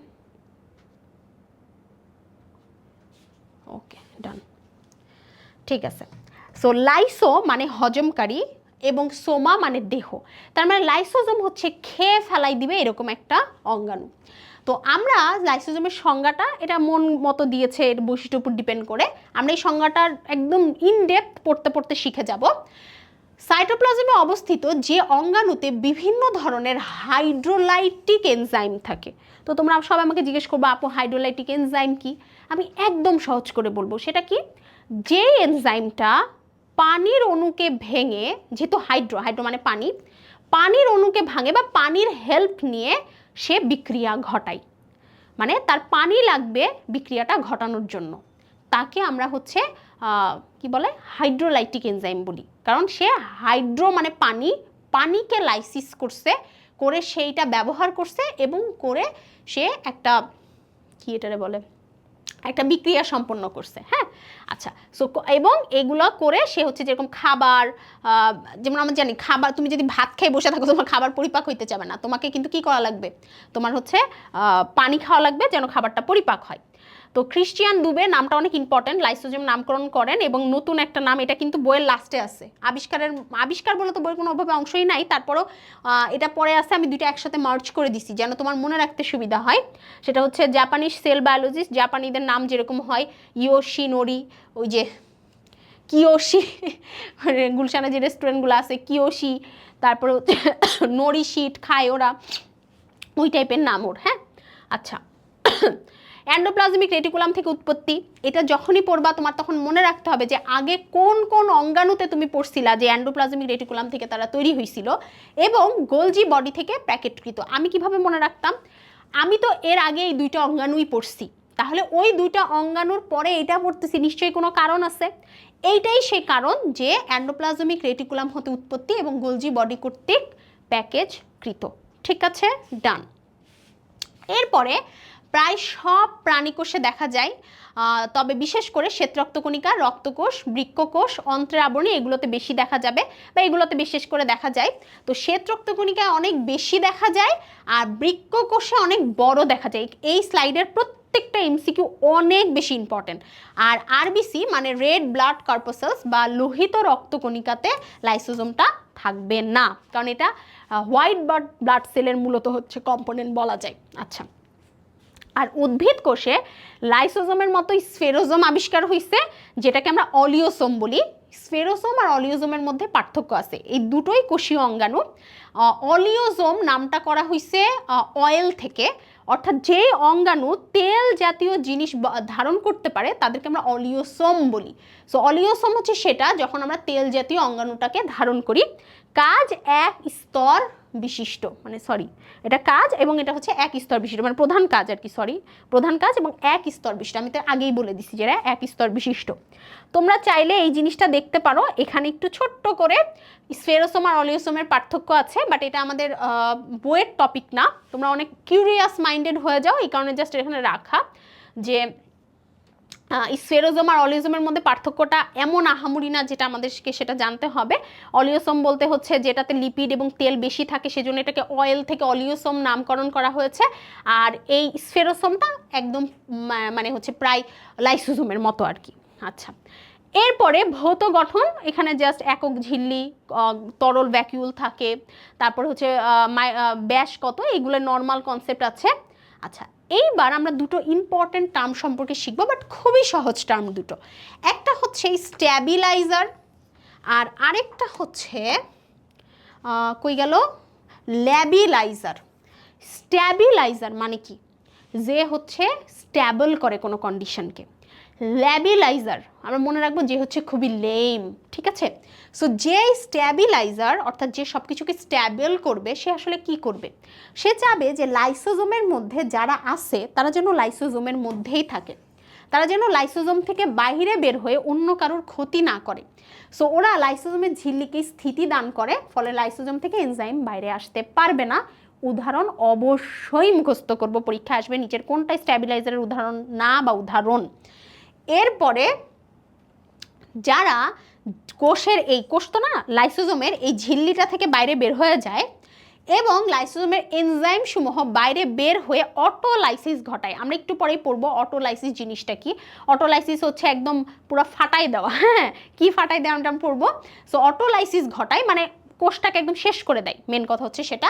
তাদেরকে আমরা লাইসোজোম ল্যাবিলাইজার বলি, কারণ তারা লেম, তারা এত লেম যে নিজের কোষকে নিজেই শেষ করে। ও তো ভাবেই না যে ও যদি কোষকে শেষ করে ও থাকবে কোথায়, ওরা একমাত্র আশ্রয়ের জায়গা তো ছিল ওর কোষ, সে তাকেই ও হচ্ছে মানে মেরে ফেলতেছে। বাট এটারও দরকার আছে, সেই কারণে এই সিস্টেমটা করা হয়েছে এবং এরকম হচ্ছে হরমোনের নাম হচ্ছে এগুলা। ডান, বা এনজাইমের নাম যাই বলো। এখানে গুরুত্বপূর্ণ এনজাইম আছে 20 থেকে 40 থেকে মানে 40 থেকে 50 ধরনের এনজাইম থাকে। আচ্ছা, এরপরে হচ্ছে লাস্টটি হচ্ছে লাইসোজোমের কাজ। এখন তোমাদেরকে আমি খুবই গুরুত্বপূর্ণ কথা বলবো, যেটা সবচাইতে ইম্পর্টেন্ট। সেটা হচ্ছে আমরা 4টা অঙ্গাণু পড়ে ফেলছি, 4টা অঙ্গাণু পড়া আমাদের ডান। তোমরা আজকে এই সময়ে যদি একটু মানে একটা বই নাও, যেই বইটাই যে তোমাদের পেহারি বই, এই বইটা যদি তোমরা নাও এবং তোমরা একটা পার্থক্যের মতো বানাতে চাও, যেই পার্থক্যে মনে করো যে পার্থক্যের যে বিষয়গুলো থাকতে পারে, যে আবিষ্কার কে করছে, তারপরে উৎপত্তি কোথায়, বিস্মৃতি কোথায়, এবং সাথে হচ্ছে মনে করো আর কি থাকতে পারে, আরও কিছু ইম্পর্টেন্ট তথ্য থাকলো যে এগুলার অন্য নাম কি। তুমি প্যাকেজকৃত মানে প্যাকেজ যেটাকে বলি, মানে একদম ফাইনাল আউটপুটটাও দেয়। মানে আমরা জানি না যে ওই এগুলো তো আলাদা আলাদা জিনিস থাকে, একটা অঙ্গাণুর তো বিভিন্ন অংশ থাকে, সেই অংশগুলোকে একত্রিতকরণকে আমরা প্যাকেজ করা বলি। হ্যাঁ, প্যাকেজ আমরা জানি, ফুল প্যাকেজ, যেরকম তোমরা দুইটা ফার্স্ট পেপার সেকেন্ড পেপার একসাথে কিনো, that's a package, that's a combo system, এরকম। আচ্ছা, সো আমি যেটা বলতেছিলাম সেটা বলি একটু। এটা হচ্ছে তোমরা যদি এই বইটা থেকে ওই কলামটা করতে যাও বা যাওয়ার চেষ্টা করো, তোমরা ফিল করতে পারবা যে তোমাদের জানটা জাস্ট বের হয়ে যাচ্ছে। আমি তোমাদেরকে আমি জানি এখানে ম্যাক্সিমাম যারা ক্লাস করতেছো বা পরে যারা রেকর্ডেড দেখবা তারা ছাড়া তারা সবাই হচ্ছে আমার কোর্সের স্টুডেন্ট। আমি দেখো একটা ডিসিশন নিছো, এই ডিসিশনটার উপরে তোমার আত্মবিশ্বাস থাকতে হবে, সেই কারণে কিন্তু আমি কথাটা বলতেছি। তুমি যখন এইভাবে একটা পার্থক্য মানে এই সাধারণত এই জিনিসটা এইভাবেই পড়তে হয় যে সবগুলো অঙ্গাণুর নাম থাকবে, পাশাপাশি আবিষ্কার, উৎপত্তি, বিস্তৃতি পরপর পরপর থাকবে, তাহলে কি হবে, তোমার পড়তে সুবিধা হবে, তুমি পার্থক্য করে করে সবগুলো এক জায়গায় পড়তে পারবা। তুমি যদি এই বইটা থেকে জাস্ট এই বইয়ে যেই মনে করো 5টা বা 6টা অঙ্গাণুই আমি ধরলাম, কম করে ধরলাম, 6টা অঙ্গাণুর এই ইনফরমেশনগুলো বের করতে যাও, তোমার জাস্ট জীবনটা বের হয়ে চলে যাবে। কিন্তু টপার্স ব্লুপ্রিন্টে সেইটাই খুবই সুন্দর করে দেওয়া আছে। তবে এটা আজকে 3 নম্বর পর্ব, 4 নম্বর পর্ব, 5 নম্বর পর্বে টপার্স ব্লুপ্রিন্টে এটা দেওয়া আছে। সবগুলো অঙ্গাণু যখন পড়া হয়ে যাবে, 5 নম্বর পর্বে আমাদের সবগুলো অঙ্গাণু পড়া ডান হয়ে যাবে। 5 নম্বর পর্বটাতে আমাদের টপার্স ব্লুপ্রিন্টে একদম সবগুলো অঙ্গাণু শেষে সুন্দর করে সবগুলো অঙ্গাণুর যে ছকটা আছে সেটা করে দেওয়া আছে। তোমার সময় আমি যে কি পরিমাণ বাঁচাই দিলাম, যেই সময়টা তুমি এইখানে এফোর্ট দিয়ে এই টার্মসগুলো মেমোরাইজ করতে পারবা। বাট তোমাকে আজকে প্রথম দিন বসে এগুলো মেমোরাইজ যেহেতু করতে হবে না, সে কারণে আমি 3 নম্বর পর্বে ওই ছকটা দেই নাই। যারা হার্ড কপি নিছো তাদের দেখতে পারবা, বাট আমি ওই ছকটা কিন্তু দেই নাই। তো তোমরা আজকে যেটুকু পড়াইছি সেটুকু পড়বা। এখন আমি হচ্ছে লাস্টে আমার যে একটা টপিক বাদ আছে আমি এখন সেটা পড়াই দিব, সেটা হচ্ছে আমার কাজ। হ্যাঁ, আচ্ছা কই গেল, এই যে কাজ। আচ্ছা দেখো, কাজের অংশটা পড়া স্টুডেন্টদের জন্য অনেক প্যারার একটা জিনিস। তো কাজটা আমরা যেভাবে পড়ব সেটা হচ্ছে প্রত্যেকটা অংশের কাজের মধ্যে তুমি দেখবা একটা অংশ বোল্ড করা আছে এবং তারপরে সেটার একটা হচ্ছে মানে ডেসক্রিপশন লেখা আছে। তুমি প্রথমবার শুধু বোল্ড করা অংশগুলো পড়বা, লাইক প্রোটিন সংশ্লেষণ শুরু করা, যেখানে বলতেছে যে সবগুলো সাব ইউনিট একসাথে নিয়ে হচ্ছে ফাইনাল আউটকামটা দেওয়া হয়, এই টাইপের টার্মগুলো হচ্ছে তুমি পড়বা। তারপরে কি সাইটোক্রোম, এই যে টার্মগুলো শুধু তোমার কাছে অপরিচিত আমি সেটা বুঝাই দিচ্ছি। সাইটোক্রোম হচ্ছে এক ধরনের প্রোটিন, এক ধরনের যৌগ, প্রোটিনই আসলে এক ধরনের প্রোটিন বা এক ধরনের যৌগ যেটাতে আয়রন থাকে। আয়রন কেন আপু? কারণ আয়রন মানে হচ্ছে যে লোহা, এই যে এটা আমরা জানি আয়রন এটা এবং আয়রন এটা তোমরা যদি না পড়ে থাকো না, এটা কোনো সমস্যা নেই, এই যে কয়েকদিন পরেই কেমিস্ট্রিতে পড়বা। তো আয়রনের যে দুটো আয়ন থাকে, আয়রন এটা থেকে এটা হতে পারে, আবার এটা থেকে এটা হতে পারে। তো এইভাবে আরও যদি আমরা জানি যে যদি আমাদের আধান বাড়ে তাহলে আমাদের যে জারণ বিজারণের যে ব্যাপারটা থাকে, আধান বাড়া কমার সাথে আমাদের জারণ বিজারণের ব্যাপারটা রিলেটেড। সো এই যে আমাদের এইটা থেকে এটা হয় বা এটা থেকে এই ঘটনাটা যে হয়, এইটার কারণে জারণ বিজারণ হওয়ার জন্য আমাদের যে ইলেকট্রন ট্রান্সপোর্ট সিস্টেম আছে, আমাদের শ্বসনের যে 4 নম্বর স্টেপ সবাত শ্বসনের, সেইটা হচ্ছে হইতে পারে। কারণ ইলেকট্রন ট্রান্সপোর্ট সিস্টেমের মেন কাজ হচ্ছে ইলেকট্রনটা ট্রান্সপোর্ট করে নেওয়া, এবং জারণ বিজারণে মূলত ইলেকট্রনটাই ট্রান্সপোর্ট হয়। সো ওই কাজটাই এখানে করা হয়। এরপর হচ্ছে গ্লুকোজের ফটোফসফোরাইলেশন। প্রথমে আমরা বুঝি গ্লুকোজের ফসফোরাইলেশনটা কি। একদম সহজ, গ্লুকোজ হচ্ছে C6H12O6। যে কোনো কিছুর সাথে ফসফেট গ্রুপ যোগ হওয়া বা ফসফরাস যোগ হওয়াকে আমরা ফসফোরাইলেশন বলি। তার মানে গ্লুকোজের ফসফোরাইলেশন হচ্ছে যখন গ্লুকোজের সাথে একটা ফসফেট বা ফসফরাস গ্রুপ যোগ হয়। এটা যদি আলোর উপস্থিতিতে হয় তাহলে সেটা ফটোফসফোরাইলেশন। শ্বসন প্রক্রিয়ার গ্লাইকোলাইসিসে গ্লুকোজ যখন হচ্ছে পাইরুভিক অ্যাসিডে পরিণত হয়, তার মধ্যে স্টেপগুলোতে এটা আছে যে গ্লাইকোলাইসিসে গ্লুকোজ হচ্ছে ফসফেট হয়। হ্যাঁ, গ্লুকোজের সাথে ফসফোগ্লুকোজ বলে সেটা তৈরি হয়। এরপরে হচ্ছে আপু প্রোটিওলাইটিক এনজাইম কি? প্রোটিওলাইটিক এনজাইম হচ্ছে যে এনজাইমগুলো প্রোটিন ভাঙতে সাহায্য করে, প্রোটিন ভাঙনের যে কোনো পথে প্রোটিওলাইটিক এনজাইম, ঠিক আছে? আচ্ছা ফাইন। এরপরে আর মানে হচ্ছে বোঝানোর মতো কিছু নাই, তোমরা এগুলো পড়লে বুঝবা। এরপরে হচ্ছে আমাদের এটার নাম কি, গোলজি বডি। মনে আছে আমি বলছিলাম গোলজি বডি আল্লাহর দুনিয়ার এমন কোনো কাজ নাই যেটা করে নাই। তো এখানে একদম মানে খুব সিম্পল টার্ম আছে, বাট দুনিয়ার সকল টার্মই এখানে হচ্ছে থেকে গেছে। তো এইটা মনে রাখার একটা স্মার্ট মেমোরি হ্যাক্স দেওয়া আছে, একটা সুন্দর ছন্দ দেওয়া আছে।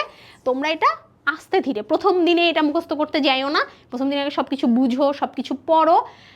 আর আমি বলবো আমার কোর্সের স্টুডেন্টরা যদিও আর বই পড়তে চায় না, বাট তারপর আমি বলবো একটু বই পড়ো, তাহলে বুঝবা যে আপু কি জিনিস থেকে তোমাদেরকে কি জিনিস বানাই দিছে যেটা তোমার লাইফটাকে এত সহজ করে দিচ্ছে, ঠিক আছে? সো একটু বই পড়ো। আর এমনি তো বই পড়া উচিত, মানে ওই কারণে না, মানে বুঝার জন্য পড়তে হবে না, বাট বই পড়া উচিত। হ্যাঁ, সো এটা তোমরা এমনি পারবা। এখানে মনে হয় শুক্রাণুর অ্যাক্রোসোম নামে একটা জায়গা অংশ আছে। তো এটা হচ্ছে শুক্রাণুর একটা জাস্ট গঠন। শুক্রাণুর মাথার দিকে টুপির মতো একটা অংশকে আমরা হচ্ছে অ্যাক্রোসোম বলি। এটা জাস্ট শুক্রাণুর একটা গঠন, এটা এমন আহামরি কিছু না। আচ্ছা আচ্ছা ফাইন। এরপরে হচ্ছে আমরা মেনলি বুঝবো হচ্ছে লাইসোজোমটা। লাইসোজোমের কাজ নিয়ে হচ্ছে আমাদের আসে, সৃজনশীল আসে, এবং ওখানে বেশ কিছু বোঝানোর টার্ম আছে।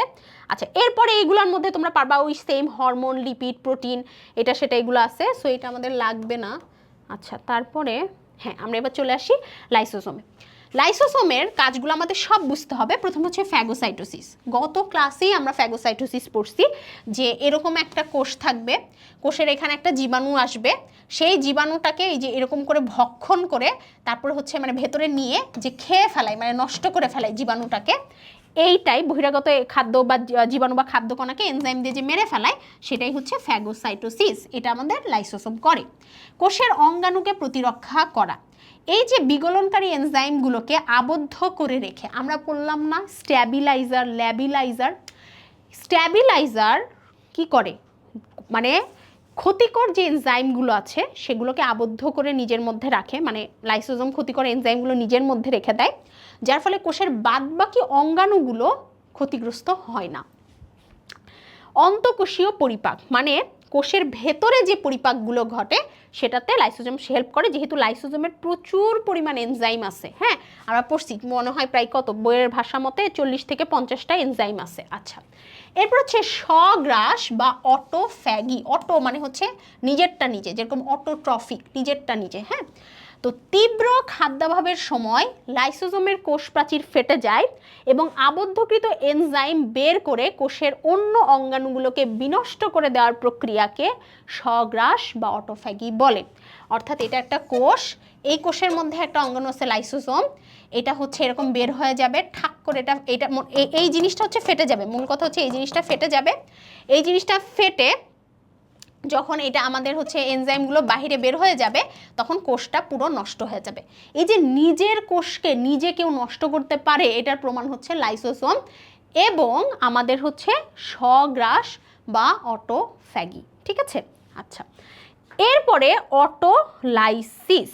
ঠিক, এটা তাহলে কি বললাম যে কোষের অঙ্গাণুগুলোকে বিনষ্ট করে দেওয়াকে স্বগ্রাস বা অটোফ্যাগি বলে, আর অটোলাইসিস হচ্ছে কোষকে ধ্বংস করা। খুবই সূক্ষ্ম পার্থক্য।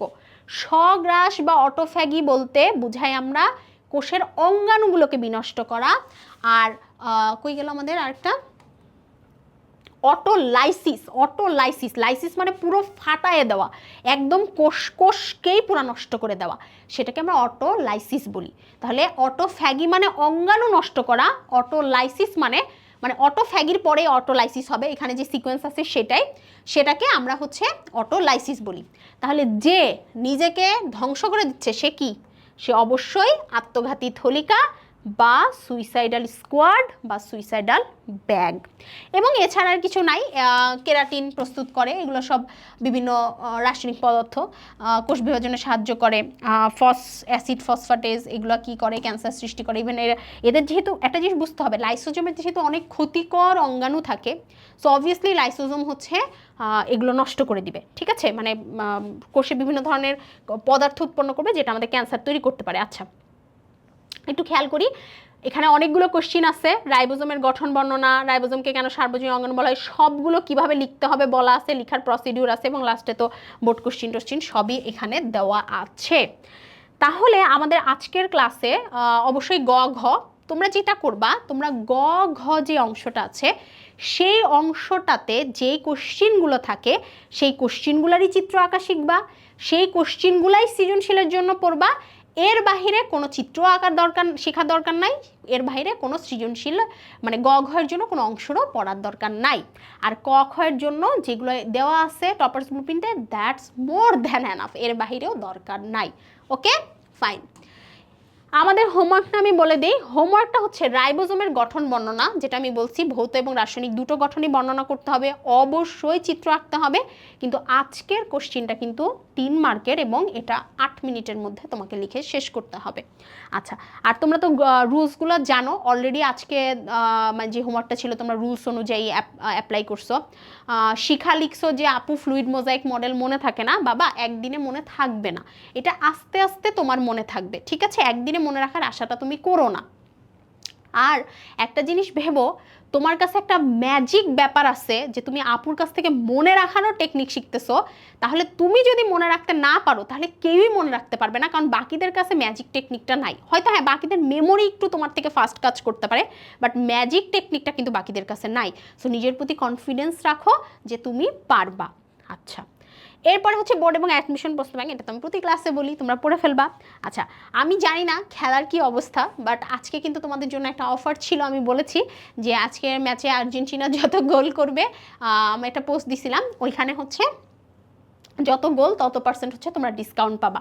যারা এখনও কোর্সে ভর্তি হও নাই, আমি বলবো যে কোনো ডিসিশন নেওয়ার আগে মাস্ট কোর্সের ক্লাসগুলো করে দেখে তারপরে তোমরা ডিসিশন নিও, কারণ আমি একদম দৃঢ় বিশ্বাসে বলতে পারি সামনে তোমরা আরও অনেক কিছুই জানতে যাচ্ছ, জানতে পারবা ইনশাল্লাহ। সো আমি দৃঢ় বিশ্বাসে বলতে পারি যে তোমার লাইফের one of the best decision এটা হতে যাচ্ছে যে তুমি HSC biology all in one course Tandrapur কাছে পড়ছো। এটা তুমি একদম আজকে, এটা তো একটা লং জার্নি, তুমি টেস্ট দিবা, এইচএসসি দিবা, অ্যাডমিশন দিবা, তোমার প্রতিটা মুহূর্তে যেরকম এসএসসি পরীক্ষার হলে তোমার আমার কথা মনে পড়ছিল, এবার আরও বেশি পড়বে আসলে, কারণ জার্নিটা আসলে অনেক লং এবং তুমি এত বড় লং জার্নি শুধু আমার সাথেই কন্টিনিউ করছো পার্টিকুলারলি। ঠিক আছে, ঠিক আছে। সো সবাই অনেক ভালো থেকো। আচ্ছা, মেবি আমি এটা ভুলে গেছি বলতে। আচ্ছা হ্যাঁ, আগামী ক্লাসটা হচ্ছে 9 জুলাই বৃহস্পতিবার রাত 10টার সময়, এবং সবাই অবশ্যই ঠিকমতো পড়াশোনা করো, কারণ শনিবারে আমাদের হচ্ছে সকাল 10টা থেকে রাত 12টার মধ্যে যে কোনো একটা সময় 25 মার্কের এমসিকিউ এক্সামটা অনুষ্ঠিত হবে। এক্সামের আগে শুক্রবারে তোমাদেরকে সব বুঝিয়ে দেওয়া হবে যে কিভাবে কি করে তুমি এক্সামটা দিতে পারবা। তুমি তো জাস্ট প্রস্তুতি রাখবা, রাইট? এক্সাম প্রসিডিউরটা তুমি শুক্রবারে দেখে নিলেই হয়েছে। আমি তোমাদেরকে তোমাদের গ্রুপ বা সব জায়গায় আমি বোঝাই দিব, এক কথায় দিয়ে দিব। হ্যাঁ, প্রাইভেট যে ফেসবুক গ্রুপ আছে সেই জায়গাগুলোতে আমি বলে দিব যে ওয়েবসাইট থেকে তোমরা কীভাবে এক্সাম দিতে পারবা। এটা তো প্রথম এক্সাম, এটা নিয়ে তো প্যারা খাওয়ার কিছু নাই। মেনলি আমরা যেহেতু চ্যাপ্টার ফাইনাল এক্সামের কিন্তু হচ্ছে উইনার আছে, সো ওইটা কিন্তু সবাইকে অবশ্যই ভালো করে দিতে হবে, মানে ওইটাতে গিফট আছে। সাপ্তাহিক এক্সামের তো কোনো গিফট নাই, বাট এগুলোই দিতে দিতে তুমি আসলে আলটিমেট গোলে পৌঁছাতে পারবা। সো সবাই অনেক ভালো থেকো, সুস্থ থেকো। আসসালামু আলাইকুম সবাইকে, আল্লাহ হাফেজ।